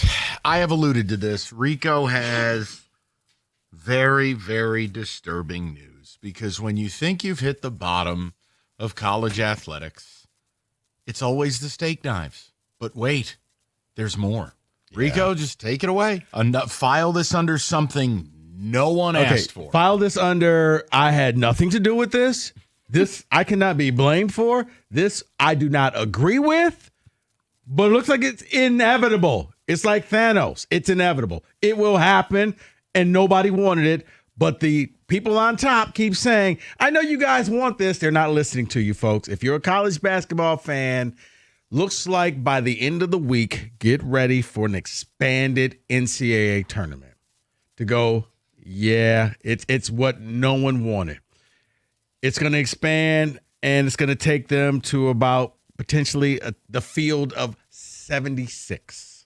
So not only will you have your regular field of 64, but you're going to have a bunch of play-in games to get into the regular tournament. Now, why you're doing this, I don't know. You don't need it. And let's face it, your play-in games are on True TV, which most people don't know where True TV is. But you want to go ahead and expand this, Mike, I already know, yes, it's because of the money. Let's just say what it is. But how much more money even and is that's there? Just, you're diluting your product. You had a great product, and even when you did the first play-in games, I was like, oh, okay, I guess. And last year gave you some really good ones, and I guess they said, you know what's even better than 4? More games. The beauty of the and you know I love college hoops, Mike. It was the 2 to 3 weeks before the actual tournament started where the bubble teams had to win. They couldn't afford to lose any game. It was almost like the tournament started beforehand because it was high stakes. If you got knocked out, man, that's it. You're looking at all the different bracketology things to see, okay, is this team in or are they out? At 76 teams, they're going to be out. Now, quick numbers before they're going to say, well, it's going to allow other teams to get into the tournament. And here's what I'll say. No, it won't. Here's what's going to happen. This isn't for the little guy. It's not for the little guy, but they're going to say it's for the little guy. And for anybody who says, well, the little guy is going to have a better chance of getting in. Okay, here's your sample size. And I think this is big. 10 years. Big enough sample size? In 10 years, Mike, there were 362 at-large bids. Okay, 362. How many were from outside the power conferences? So 362 outside bids. So for the people, this means like, did the A10 get multi bids? Right. Not the conference champions. Correct. Okay. Well, Mountain West gets a decent amount, even though they get popped every year. A10 used to be a multi-bid league. I'll say on average there'd be 3 to 4 per year. So let me just say round number 40. No, you're actually a little bit 362 at-large bids. 304 went to power conferences. So 58. Yeah, I said 40. Okay, right. So you're not that far off. Insanely stupid. 83% of the at-large bids go to the big boy schools. This will be 500 Nebraska getting in. This will be Rutgers getting in. Yeah. Who wants to see this? Yeah. And like they've added like 91 Division I teams since 1985 when they expanded the tournament. Okay. Of the 91 teams that have been added, it's been a total of 168 bids. Okay. from 91 teams in almost 40 years. How many at-large bids came out of that? Oh, I would, if I were being, let me help you with this. If I were being a smart ass, I'd say 0. No, little, too low, 1. Okay. Again, 1. Not egregiously stupid by me. UCF in 2019 at-large bid. Was that the Taco Fall year? Yes. Okay. Everybody else, either you win your tournament. They should have beat Duke. Or they should have. Or you don't go. Okay. So just so you know. And of the new schools and the smaller schools, 2,520 games played. How many wins? Oh, you need to just. Yeah, 19. Oh, my God. Point less than 1%. So Florida Gulf Coast and those like that, those are the teams that really push the margin out. But most teams are one and done, or they win no games. So let me ask you an important question, and I don't know if you have the answer. What will this do to the format? Now, are we going to get, because I think I know what the answer is going to be, are we just going to get like an extra 4 days of playing? Yes. So then when does conference championship? No, it's basically because a lot of conference championships are happening the week before or earlier in the week. So if you're if you're in a small school, your conference championship was over like Wednesday or Thursday, and now it'll be an extra set of 4 games on Tuesday and Wednesday. Come on. Because here's the thing. You don't care. You're in the tournament. So if you got to hop on a flight and fly off to another city and play in 2 days later, man, I'm in. But this is what I mean. You're now diluting. We know they ruined the regular season with the expanded tournament. We know that. But now you're taking away the meaning of the conference tournament. I mean, the reality is a lot of the bubble teams who, hey, Team X has got to win 2 games this weekend. Well, now they might have to win any, to be honest with you. You will run out of teams that are even over 500. What you're gonna get is if you're in your power conference, your magical number is to be slightly above 500 or 500, but you knocked off a couple big boys on your resume. But yes, these extra spots, they're not going to the little schools. They're not going to go to the Oaklands and the UADs. They're going to go to the marginal Big Ten schools or the marginal SEC schools who probably shouldn't have been in the tournament in the first place. Like North Carolina had no business being in the tournament, but now they made it. They'll be a shoo-in with this format. Yes. Look, I didn't ask for this. I don't like it. No, and here's what I would say. I don't even need phone calls on it. I know it's dead of summer, but if anyone can provide one positive to this, go ahead and ticket text it. Give me one good thing that comes out of this, because I can't name it. We love March Madness. However, look at how the greed is taking over. They're doing the same damn thing they did in college football, and now they're making this worse. And that's where college football, they're not going to stop. No. It's going to go to 14. It's going to go to 16. And what they're going to tell you and sell you, well, we've sent a couple teams from the first 4 into the final 4. So anything can happen. But what happens is it starts to feel, and certainly with respect to the Tigers, no, the Tigers are different. But Major League Baseball, you get lost in the regular season. It all feels meaningless. Hockey, now going to have an 84-game schedule. There's a lot of meaningless in there. College hoops had already established that the regular season doesn't mean as much as the postseason. However, Rico, I'd argue with what they're doing here, the regular season means nothing.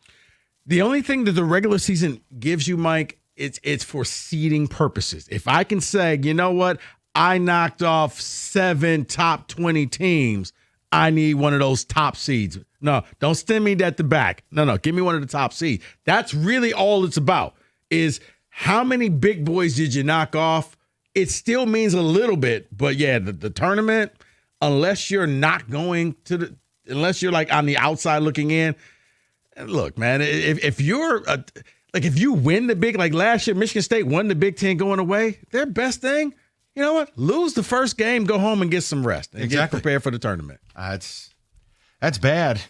I've got even worse news. I can save it later in the show. I got a college football story. You're not allowed to click that link But I got a little something for Well, you. I just had to get that off my No, chest. and I'm Thank glad you did, and I don't blame you in the least. So But I just Rico, wanted for anybody. Well, this is going to help out the little guy. it's not. None of this is for the little guy. In fact, if the NCAA could hire an exterminator to kill the cockroaches known as the little guy, Right. they would. Right. This won't benefit the Greg Campies and the Mark Montgomerys. Yeah, because if you think that bid is going to them over 500 Nebraska, you're crazy. Hungry Howie's, they got a deal for you right now. It is a large one-topping pizza, your choice of 8 flavored crusts, just $8.99. Dough made daily, 100% real Mott's, fresh ingredients, and over 20 toppings to choose from. The deal has really no hidden language or promo codes or secret numbers. You just go to hungryhowies.com or go to the app, place your order, online carryout, and you're out the door. $8.99, dinner on the table in under 20 minutes. It's Hungry Howie's, limited time only.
Okay, So Rico gave you bad news. Let me make it a little bit worse. If you want Tiger Talk, Odyssey.com rewind. Yes, it's opening day at Saratoga, and we've had a little fun with that. But, so college basketball is expanding the tournament, which makes no sense. You and I agree. There's nothing to fight about. You know the bane of my existence is college football and the complete disregard for geography to play a role in setting up conferences. Yes, the West Virginia and the Big 12. Correctamundo. Well, I'd like to inform you that it sounds like for a lot of people who listen to this show, your conference is going away. Maction. Oh. Let me give you the latest. Now, a sentence that I can't Thoughts believe. and prayers, Costa. I'm saying it. Eastern Michigan, Central Michigan, Western Michigan. Forget about Toledo. There's a ton of people in this state. It's where you went to school. Fine. You don't root for your team and your Wolverines. But you get my point. Right. Rico, so are you aware Northern Illinois has left the MAC? No. Wait. Oh, yeah. Starting in 2026, Northern Illinois has joined the Mountain West. Yes. Because we all know DeKalb, Illinois is a stone's throw from Ogden, Utah. Man, nothing is better than driving down Main Street and looking at the mountains in the background. Where are the mountains? What are we doing? It's so, Hold David, on. it's so picturesque. There's But no I'm not mountains, done. and it's not west. I'm not done. Now, Ohio University is in talks with the Fun Belt. No. What? Ohio is considering a move to the Fun Belt. Initial discussions the day after Texas State's announcement of going to the Pac-12. Conference USA members Louisiana Tech and Western Kentucky are talking about how they can keep the Sun Belt together. Ohio has reached out to the Sun Belt to discuss membership. They're the lone charter member of the MAC still in the MAC. Ohio helped create the MAC back in 1946, along with Western Michigan and Miami, Ohio. So the Bobcats, wow. I guess the Fun Belt, I mean, that conference check is going to be a little bigger. Can we just, you know what it is, Rico? It's what I said about your topic. I don't expect people to get upset because the MAC is going to go away as a solo issue. I'm not saying that is going to be the cover of the Free Press. But if you're a fan of college football, when will an adult or set of adults step in and go, enough? There's a better way to do this. Like, everybody just stop.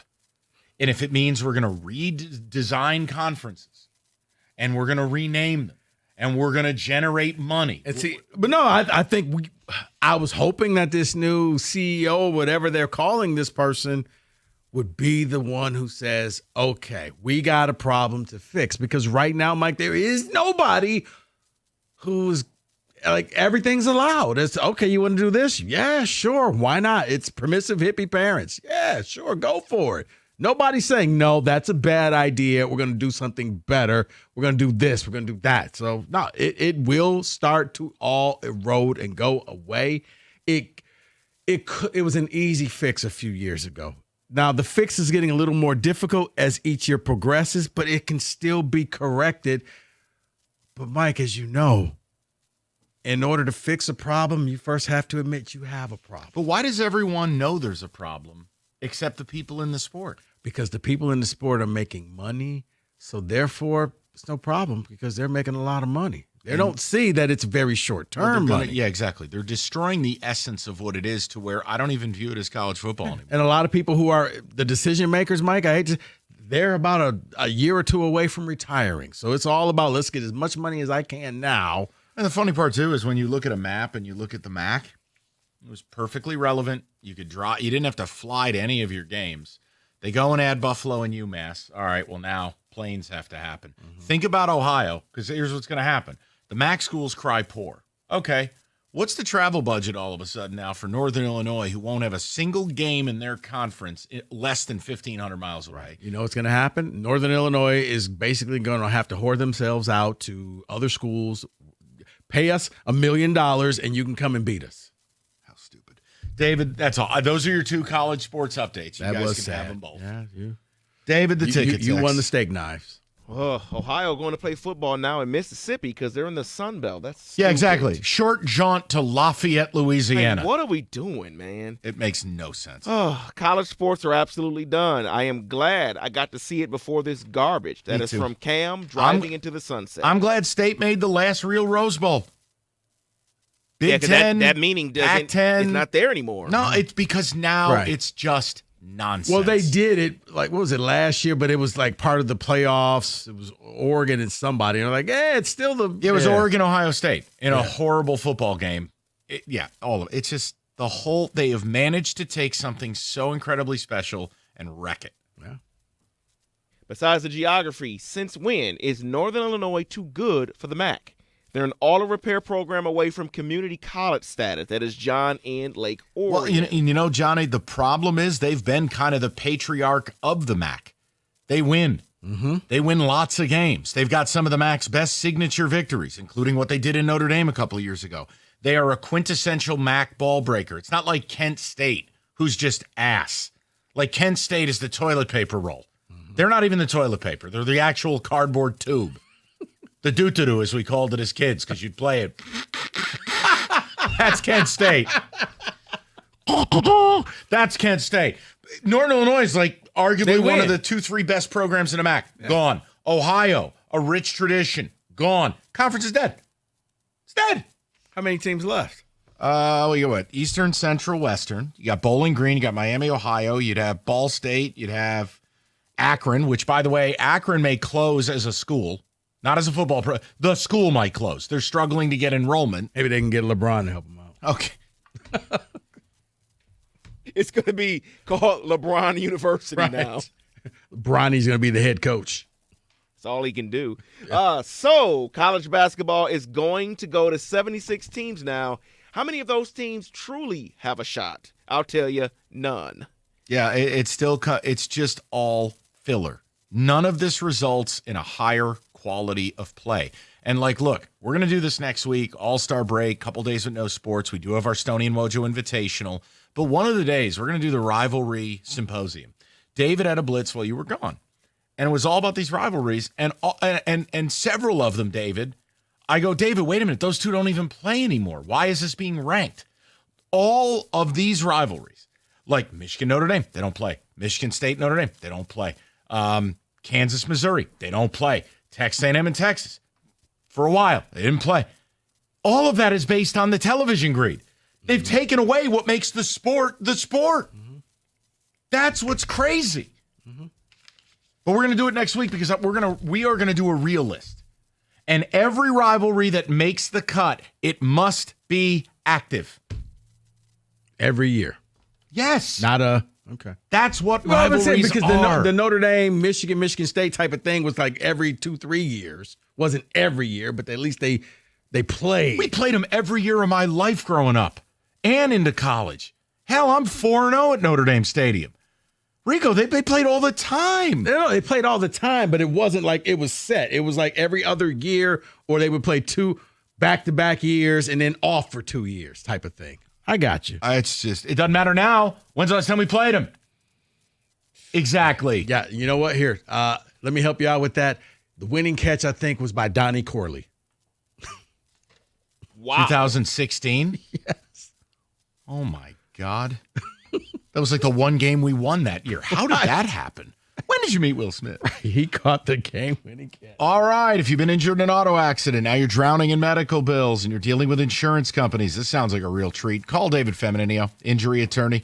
David will get to work the day you call. Get David, get paid. It's not just a phrase. It's a promise. You call David Feminino at 855-65-CRASH, or you go to getdavidgetpaid.com. Save your time and money. Call David Feminino today.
Brought to you by MyMichiganRoof.com. According to a source of Pete Thamel, the NCAA has wrapped up their meetings this week and did not come to a decision on NCAA tournament expansion for men's or women's basketball. He says all options remain on the table and discussions will continue, however. The Tigers have a off day today. They're in Saratoga. They'll be at Comerica Park tomorrow as they face the Mariners. News broke yesterday that Detroit native and Yankees infielder DJ LeMahieu was getting DFA'd. The team confirmed on social media that he's now been released today, making him a free agent. They still owe him the remaining $22 million on his contract, due to end in 2026. Now ex-Piston Tim Hardaway Jr. joined the Young Man and 3 podcasts and spoke about his time in Detroit.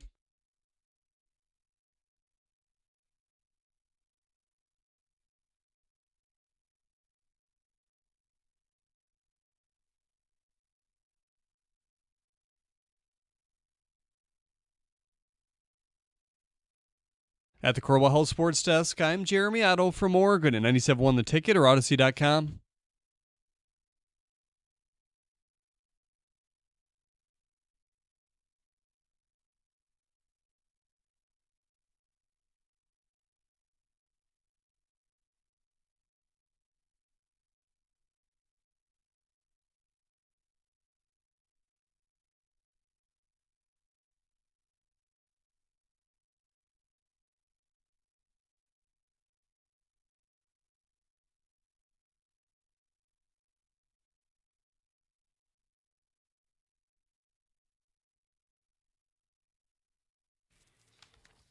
Yes, it's opening day. No, we're not doing a lot of conversation. I also told Kenny, you're on ice the rest of the day. This guy's he's asking me for more picks. I go, Kenny, I delivered you 2 winning doubles. You made 15-1 on your money. Just do me a favor. I'll handicap a little bit tonight. I'll be more able to produce something for you tomorrow. I can't. He's going, hey, did you see what happened last night? No, Kenny, I'm on the radio. But I could always win more money. No, Kenny, you're on ice. Just chill. I'll get you. I got you tomorrow. What, you plan on turning your phone off tonight? Hey, Mike. And no, it's me. It's 2 a.m. Couldn't sleep. I'm going to find out Kenny's betting Sha Tin in Hong Kong. Yeah, okay. They don't race. There's no lights. They don't race at night, right? No, they do not. Now, that would be kind of sweet, though, Mike. Horses hate racing at night. Oh, really? It actually throws their whole. Okay, never mind. They do a few night races at Downs after dark. It's not good for the animal. Okay. No, I was just like, man, that would be kind of sweet. It would. Well, I'm sure the greed will take over, and we'll have Saratoga after dark. Saratoga Saturday night. Right. Greed ruins everything by evidence of your college For stuff. the first time ever, Kentucky Derby at night. Right. A double card. Under the lights. No, they do it at the big house. Yes. Well, they invented night games. Right. They would invent horses and everything. Sure. We got this new creation. We're going to call it a horse.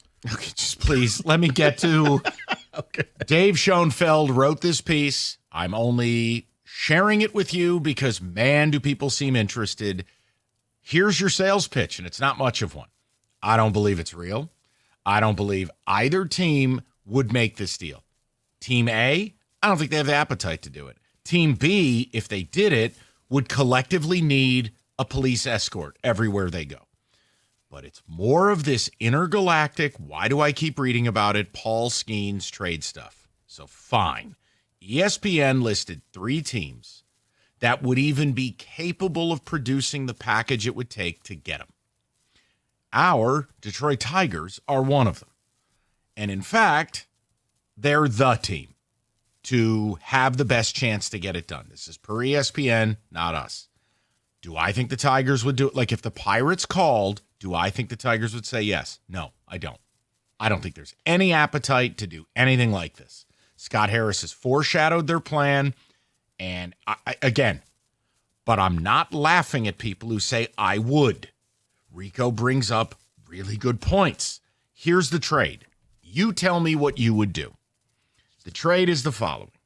You will trade to Pittsburgh McGonigal, Max Clark, Colt Keith, Jackson Jobe, and Sawyer Gibson-Long. Now, that is a lot.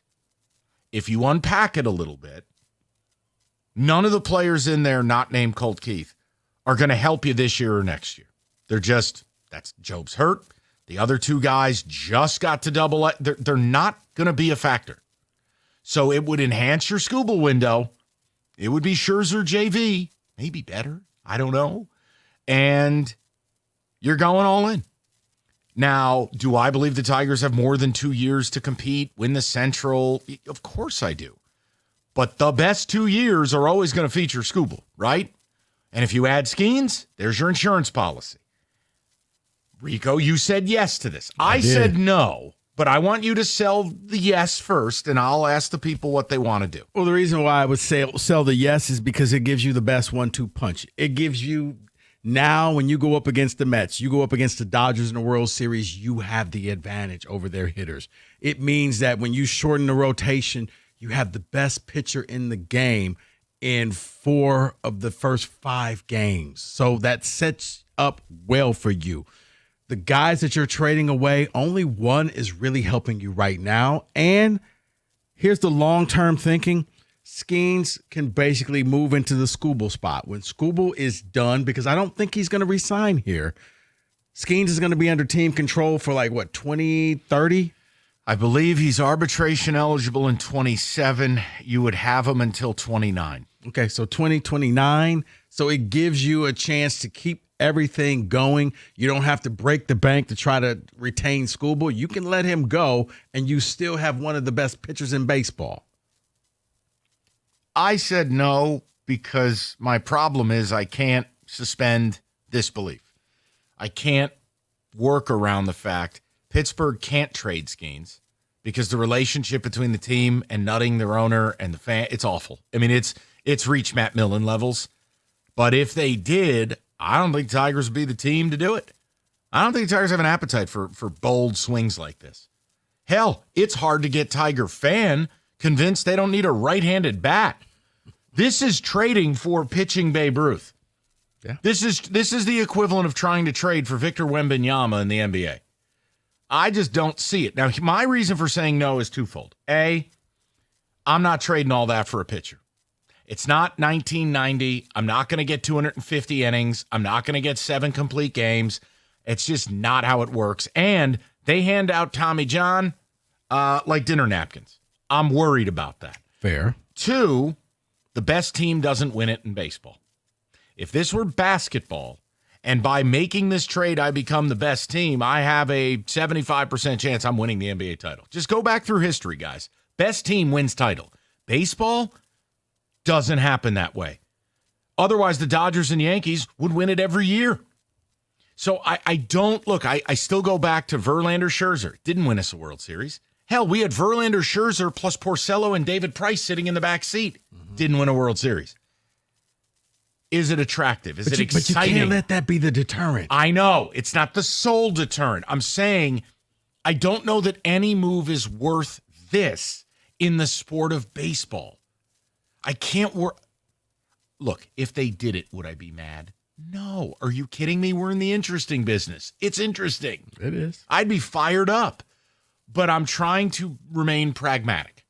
But I like the fact we have a natural disagreement on this because I don't think either one of us is wrong. No. You're not wrong. And hypothetically speaking, will probably never happen. But according to this article, if it were to happen, yes, I'm going in because you really have a window with Skubal of this year because it may be a labor strike next year. Well, that's the other thing. At the end of next season, there's going to be labor strife in MLB.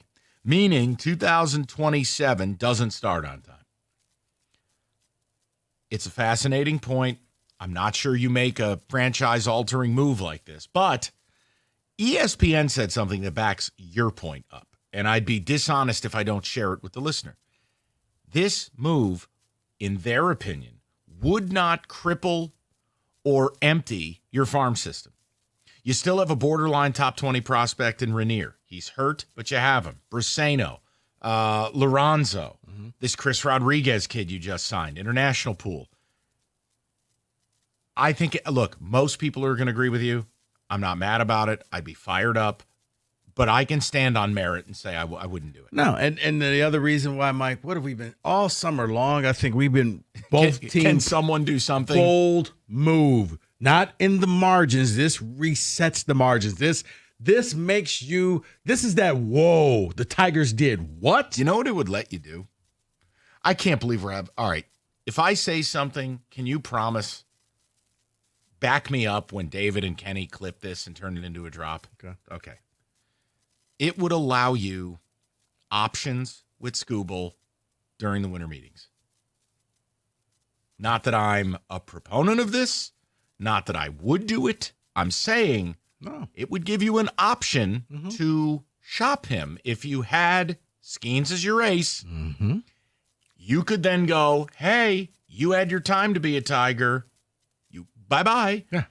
You could. And maybe you can recuperate some of the loss that you gave up to get Skenes and get with Scooble.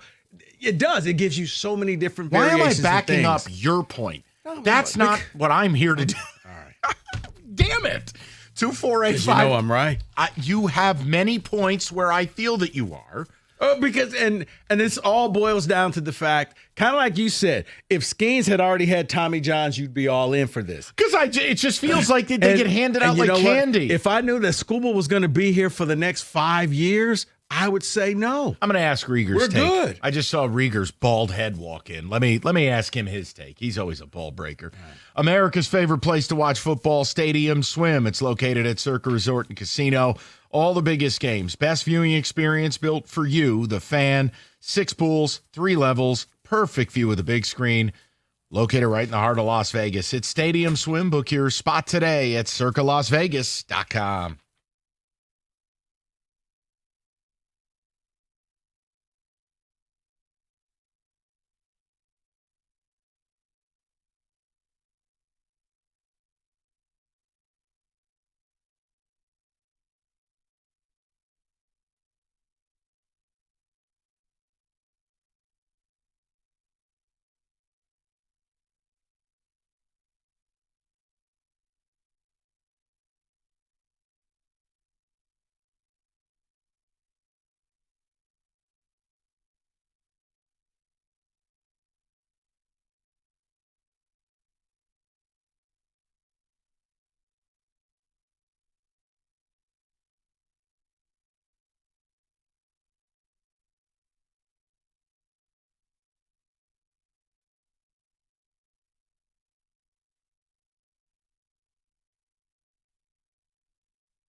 Straight to the people. We'll get some ticket texts as well. And some ball breaking at 5:30. Let's go to Justin, 97.1. Justin, how you doing? Hey, thanks for taking the call. Yes, sir. What's on your mind? Hey, I was just talking about the, impossible fantasy Skenes trade. And I was just trying to pick your brain. Why wouldn't you want to do it? Because I know, because you're also the same guy who's be aggressive at the trade deadline. Yes. And I'm also the same. I have the same exact mentality that you do, so that's why I'm asking you. I'm really curious because I don't care about prospects. Even if they're good, I'm just screw it. Let's just win this year. Maybe that's just my personality, but no. I generally am with you, but there's two main things. A, starting pitching's not their biggest need. Their need is high leverage bullpen arms and a right-handed bat. But two, it goes back to what I said, Justin. This type of move, the best team doesn't win in baseball. This doesn't get you what I think it gets you, that if you go out and get a Hall of Fame quarterback. The minute the Bucks got Tom Brady, they became a Super Bowl team, right? Mm-hmm. Or in the NBA, you make the big move to pair up a big three, and you win it. I just think it's a lot to give up for a pitcher where, Justin, and I can't prove it, I might be proven wrong, Skenes may have a long career, nothing happens. I feel like it is simply a matter of when, not if, he's going to blow out. And then I'm holding the bag, and this guy's out for 2 years, and I gave up a lot of my high-end stuff. 100%. But I'm gonna ask you one thing. But what if it's only for 2 years? And what if he doesn't get injured? Yeah. And because I'm thinking, because the other thing is I talked about Skubal. I called in a couple weeks ago, how dominant it is to have a pitcher like that. How dominant is, and you're the same. I think you said it. You only use 3 pitchers in the postseason, 3 starting pitchers. Yeah. Could you imagine Skubal and Skenes for 2 out of 3? That's almost an automatic series win. So I would, even if he's going to blow up in 2 years, Justin, I would still give it up. There's no part of me that would be upset if it happened. Oh, no, I'd be amped. I'd be excited. And again, we're in a town where none of these teams want to do anything bold. But when you're just sitting here talking about it, I think both sides have absolute credibility to say yes or no to this. Both sides make sense. Justin, what you're selling is the risk-reward quotient. You're not wrong. You're not. Don't let anyone tell you you're wrong for saying if this guy was available, go after him. I think the problem for me, part of in the background of why I say no to it, is I just know they're not going to do it. The Tigers aren't going to do it, and I don't think the Pirates can. No, they can't. They would burn down the city of Pittsburgh. But yet it keeps happening. Because I think it's almost like the media wants it to happen. Because it's interesting, because they know that the Pirates are pretty much out of it, not just this year, but probably for the length of his career. They've been out of it since birth. Right. Since it's been a long time since Willie Stargell. Let's go to Mike, 97.1. Mikey, how you doing, buddy? Uh-oh. We're going to have to check on Mike. That's a pretty loud scene going on over there. David, ticket text while we check on Mike and the tilt-a-whirl he's riding. Ticket text. Knee-jerk reaction to Skenes trade was no. Rico changed my mind, though. I like the insurance for the loss of Skubal and prospect of Skenes working with Fetter, LC, in a car. There is absolutely no way Harris moves both Clark and McGonigal for a pitcher. Agreed. That's why I'm saying no, because I'm set in reality. Now, if this was an Ohtani-type hitter, if this were an Aaron Judge-type hitter, and I can, essentially recreate the Miguel Cabrera trade. When you have a hitter, the profile of what they produce, much more predictable. It's much safer. They get hurt less. Mm-hmm. You don't lose hitters for 2 years effectively with Tommy John. It would be a different conversation. There's a lot that plays into it. Would I be mad? Oh, hell no. I'd have a blast. I wouldn't care. Right. Because the prospect thing, I'm with you. People shudder when you say it, but how do we know Max Clark's going to be any good? Do you want, here, let me get you Jackson Holiday on line 6. Right. Jordan Walker. You want more of the failed prospect train? Hey, here's Royce Lewis. But again, he could also be a superstar. I'm not letting the prospect stop me. I think the Tigers can get to a World Series by doing a lot less and giving up a lot less. They need high leverage bullpen arms. And I'll go to my grave. They need a right-handed bat. No, they absolutely need a right-handed bat. Bullpen arms, yes, but to me, Skenes is a one of one. Like, he's not just any starting pitcher. He's the best. The starting pitcher from the right side. Yeah. If you add him, yes, when you go, you've become better. That you're not going to be the best team in the regular season. You've now set yourself up to be the best team in the postseason. That in World Series, you have something to compete with the Dodgers and against the Mets. Yeah. David. Absolutely, I make this trade. Yeah, from Rick, I think that is way too much for him. I would minus a few players, but because I can't change the parameters of the deal, I am at a no. Okay. And the Colt Keith one hurts. He's hitting the baseball. He's giving you positional flexibility. I think if anything, though, the Tigers do have a dearth of left-handed bats. You could deal one. Look, like right now, I'll give you an example. If it helped me get a high-leverage reliever, I'm not telling you I want to do it. I'm just saying, would anyone shriek if they traded Kerry Carpenter? And if it landed you a Bednar, if it landed you a Chapman, look, I don't think the teams in division are going to deal, but if I could get Griffin Jacks for a Kerry Carpenter, I'm doing it. And I love Kerry. Right, but what you have to realize, a lot of people, when you make these trades, it's not going to be for some fringe player like, oh, well, you know what, just give them our garbage. No, if you want good quality players, it's going to sting. It's going to hurt. It may be one of the guys that you really thought was going to turn into something, and he'll turn into something for somebody else. And then you'll have your very own Wyatt Langford for years to come. And again, I've let it go. It's fine. Jake from Clarkston texts in. He says, I'd rather have Chris Sale. Skenes is not proven out in October yet. Asking price is too high for the unknown. But Sale is dead. He broke his ribs. He can't help you right now. Only trade for Skenes if you sign Scooble. Why? Why does that matter? I don't understand that. I think you would trade for Skenes because it would, and you put it best, Mike. I know you weren't trying to help me out, but you did. I know. I hate that. You walk into the winter meetings, you got options. Hey, you know what? You got a better deal someplace else. You're not going to re-sign with us? Okay.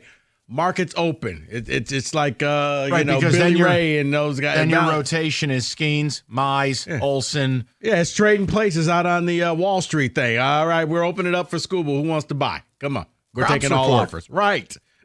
Mr. Beeks. I'll buy. Yes. Yes, David. To your point, someone did text in and say, I think Colt Keith is the next McKinstry with talent. He has adapted and thrived at every sign of adversity. So, no, I would not do this deal for that reason alone. I want him on my roster. The next McKinstry? That's what he's saying. You mean guy who's a lifetime 230 hitter who's had a Disney movie first half? No. He said, I think Colt Keith is McKinstry with talent. I was about to say, put some respect on this name. Yeah. All-star. Right. After the All-Stars decide they don't want to play, and then they invite you. Doesn't matter. It. Okay, then. He still gets to play. Hey, I'm just happy for all the people. I just hope there wasn't a bunch of ruptured testicles last night when the announcement was made. I don't think people cared that they lost last night. It was a big celebration. It turned into a vision game. quest for some of these fans, and I'm going, why are you so deeply invested in this? You have 4 All-Stars. Right. Oh, yeah, last night, that was the city of Detroit and the fawning fanboys. Oh, my God, that was the collective noise. I wondered what I heard last night. Maybe. Can a city pull a Nick Lidstrom in Philadelphia? Ruptured testicle. Who know? I think Detroit did last night. They did. They got Zach him on McKinstry's in. All is right with the world. You'd think the announcement was made, cancer scared. Right. God bless. Go have a wonderful time. You know what else is true? I ain't watching. I don't care. I don't care about the All-Star game. You could have no Tigers in the game. Means nothing to me. It's lost its luster. Back in the day, it's the Pro Bowl. That's all it is. It used to be, when I was younger, man, it was must watch. Like, man, these are the best of the best. Now it's nobody wants to play. You got the bastardized home run derby that takes 10 hours. I just care that they're 14 games up in the division. They win 2 out of every 3 games. No. That's what I care Because now about. you don't even want your players to play in the game. I don't want you to get hurt. Just sit it out. Let, guys guy who's sitting on the sideline take your spot. So Zach isn't the best of the best, Rico? What? He's not even close, but we'll move on. How dare you?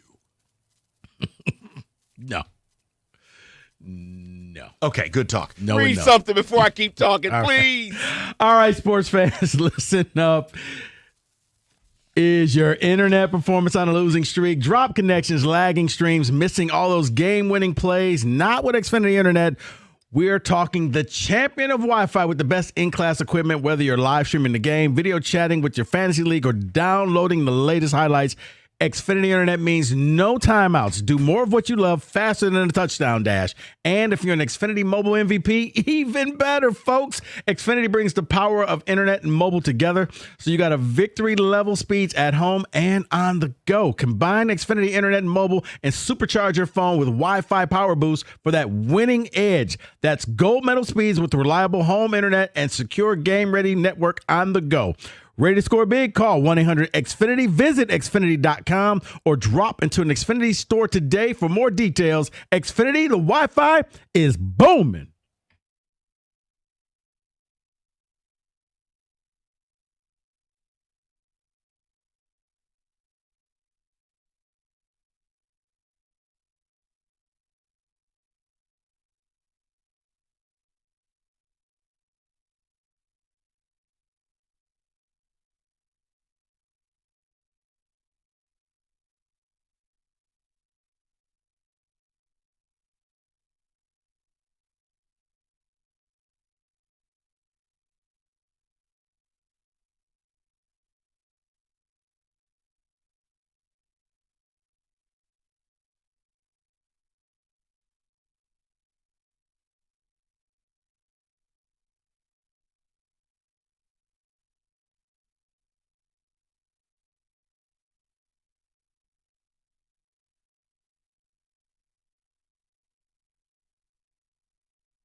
All right, let's touch table on some football. The music will guide what direction we go. David, football today.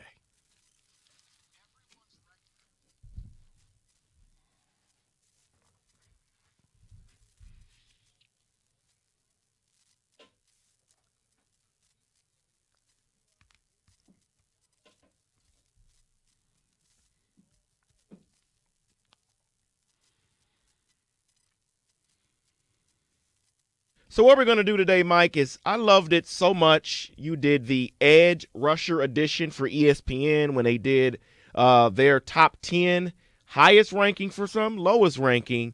We're going to do that for running backs here. Oh, I love stuff like this because it's interesting as they're talking to people in the sport. And when you see the low for some of these players being unranked, that's always the attention grabber for me. Mm-hmm. So, Rico, I'll give you the first guess for a running back in this and on this list. Christian McCaffrey. Saquon Barkley. He did that just to spite you now. I'm aware. Saquon Barkley is highest ranked. He's 1 on the list. Highest rank is 1. Lowest should be 3. Lowest rank, what do you think? 3. 2. It is 2. Rico is correct. Christian McCaffrey. All right, Mike, Sorry.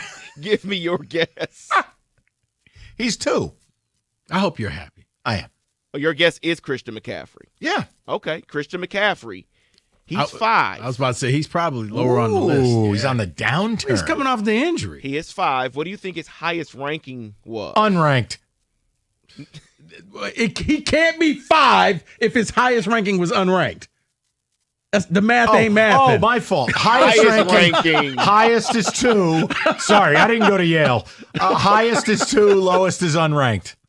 Highest ranking is 3. Lowest ranking is unranked. So, see, someone, Yeah. maybe I voted. You probably did. One night after you lost the race. Oh, you know what? If I'm not happy, this bastard won't be happy either. Violence. Go ahead. No, give Next another one. guess, Rico. You know what? I'm going to go Gibbs. Gibbs. He is number 3 on this list. Lowest ranked, number 4. Lowest ranked, number 6. What do you think the highest ranking is? 1. 2. Highest ranking is 2. Lowest ranking, 9. That's ridiculous. There are not 8 running backs better than Gibbs. Then you factor in there's more tread on the tire. Come on. But I think the fact that the people who probably had him at 9, he splits the carry. So it's just like, if Saquon is 1, you're kind of sharing the backfield with Montgomery. Okay. Throw another name out there, guys. Bucky Irving. Bucky Irving is honorable mention. Damn it. I really like him. Go ahead. I'm out. I quit. Plus, well, he's not on a team. Well, I was going to say James Cook. James Cook. You talk about he's not on a team. He is. He just wants a contract. He is number 8 on this list. Highest 5. Highest is 6. 4. Wow. Highest is 4. Lowest is 10. Unranked. He's 8. Rico, you are correct. This Unranked. list is junk. There's no world he's outside the top 10 if people actually watch football. James Cook is explosive. He's physical. Again, Right, but tread on the tire. But when you think Buffalo, you think your best runner is your quarterback, unless you've watched the Bills play. Well, I'm sorry. Should I be expecting people in the sport to watch? Okay, This isn't a poll of an ice cream stand. No, fair, very fair. This list sucks. Did nobody say Derrick Henry yet? Not yet. Go ahead. Yeah. Derrick Henry. Derrick Henry is number 2 on the list. Highest ranking is 1. It is 1. Yeah. Lowest ranking 5. 6. Close enough. I'm fine with it. Plus, he's a little older. I don't mind if you downgrade him once, but he's like LeBron. He's just built different. He's on a different body plan. He spends a ton of money on himself, which is smart. It's your business. David, have you seen Bijan run? I was just about to say that one. He is number 4. Highest ranking, what do you think is? Highest ranking 3. Highest ranking is 1. Ridiculous. He doesn't even get the red zone carries. Lowest ranking. 8. Lowest ranking, unranked. Wow, Rico, you're right. Unranked. Wait. Okay. I'll leave it alone. I understand if you want to knock him down a peg because Algier gets the red zone carries. Come on, watch Atlanta play. It's very difficult when you split carries that somebody's going to be like, well, if you were so good, you would do it all yourself. So that's probably the unranked people. So wait, who was 3? 3 is Gibbs. Yeah, okay, so he's under Bijan. Yeah, Bijan's under Gibbs. So you all so far got all of the top 5, and then you got number 8 and Cook, so you're missing 6, 7, 9, and 10. This is your turn now. Do the reveal. Oh, Jacobs? Yep. Josh Jacobs is number 6. Unranked. He is highest ranked 3, lowest ranked 10.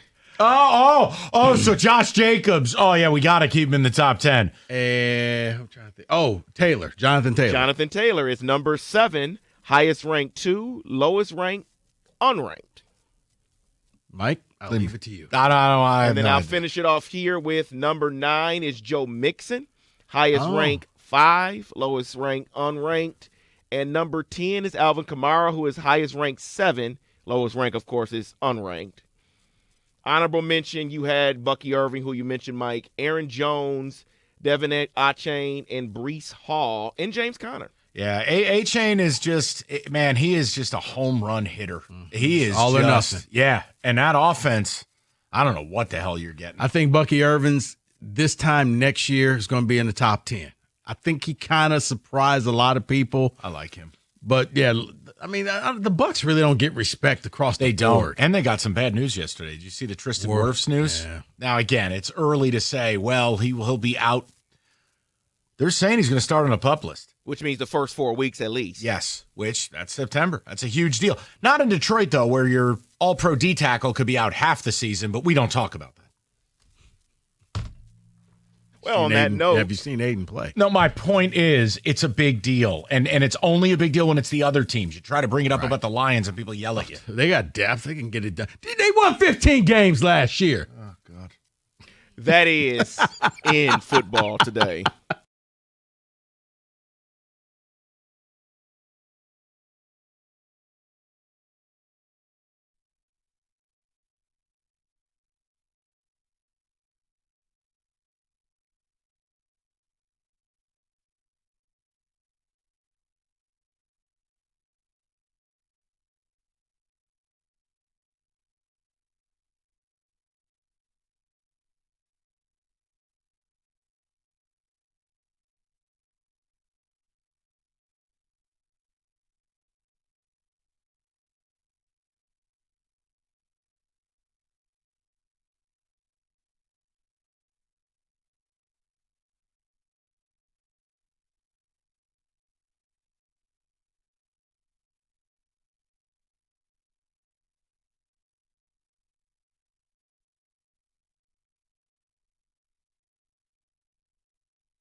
All right, David, a couple of ticket texts. We'll get to the people. I've forced Kenny to stop. This man is firing left and right on horse races today. It's out of control. David, what do you have?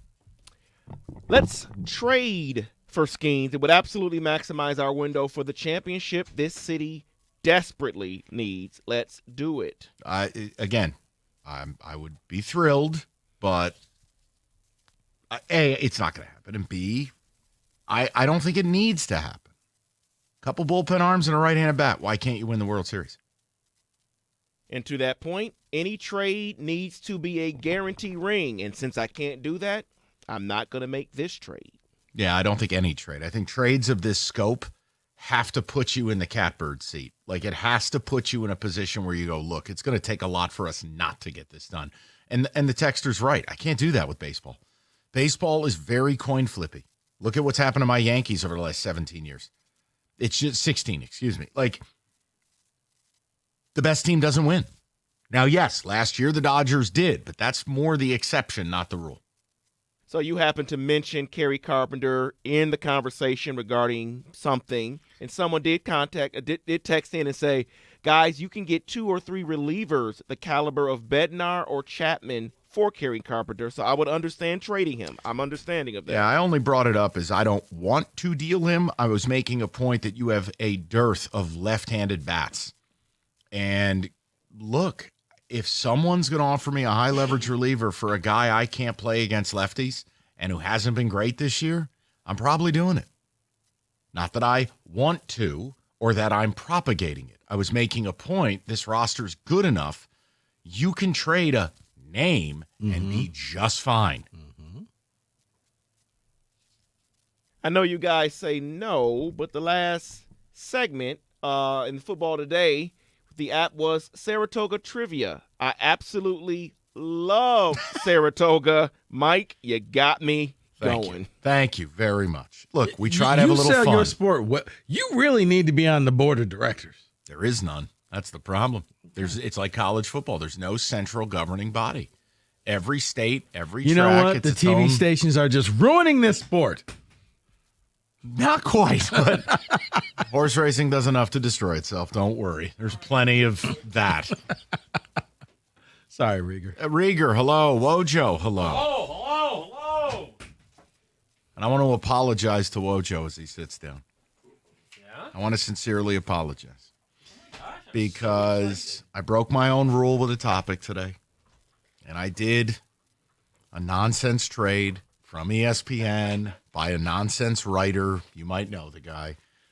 And the people loved it. So I'm sorry. You're probably going to have to endure it because you know Rieger's all in. Well, you think I would make that trade? I think, yeah. Yeah, heartbeat. Yeah, for sure.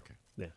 Yeah. Didn't you swear you wouldn't do the Paul Skenes trade, Arama? I didn't until the ESPN thing where it had 3 teams, specific offers, and the Tigers were the team that absolutely has the best shot to get it done. And I go, okay, fine. Fine, here's your one time. Did we decide we want to do it? Yes, I think the majority of people did. No? Oh, I you did. don't. I did. Really? Yeah.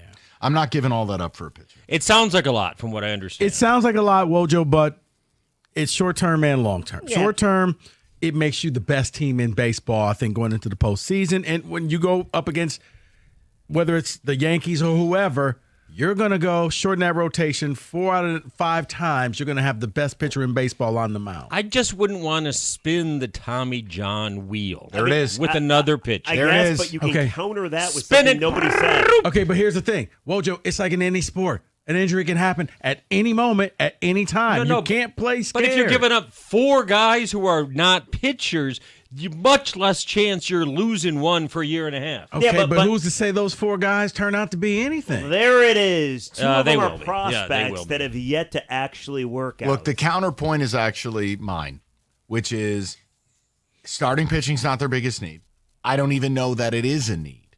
It's high leverage relievers, plural, and a right-handed bat, period.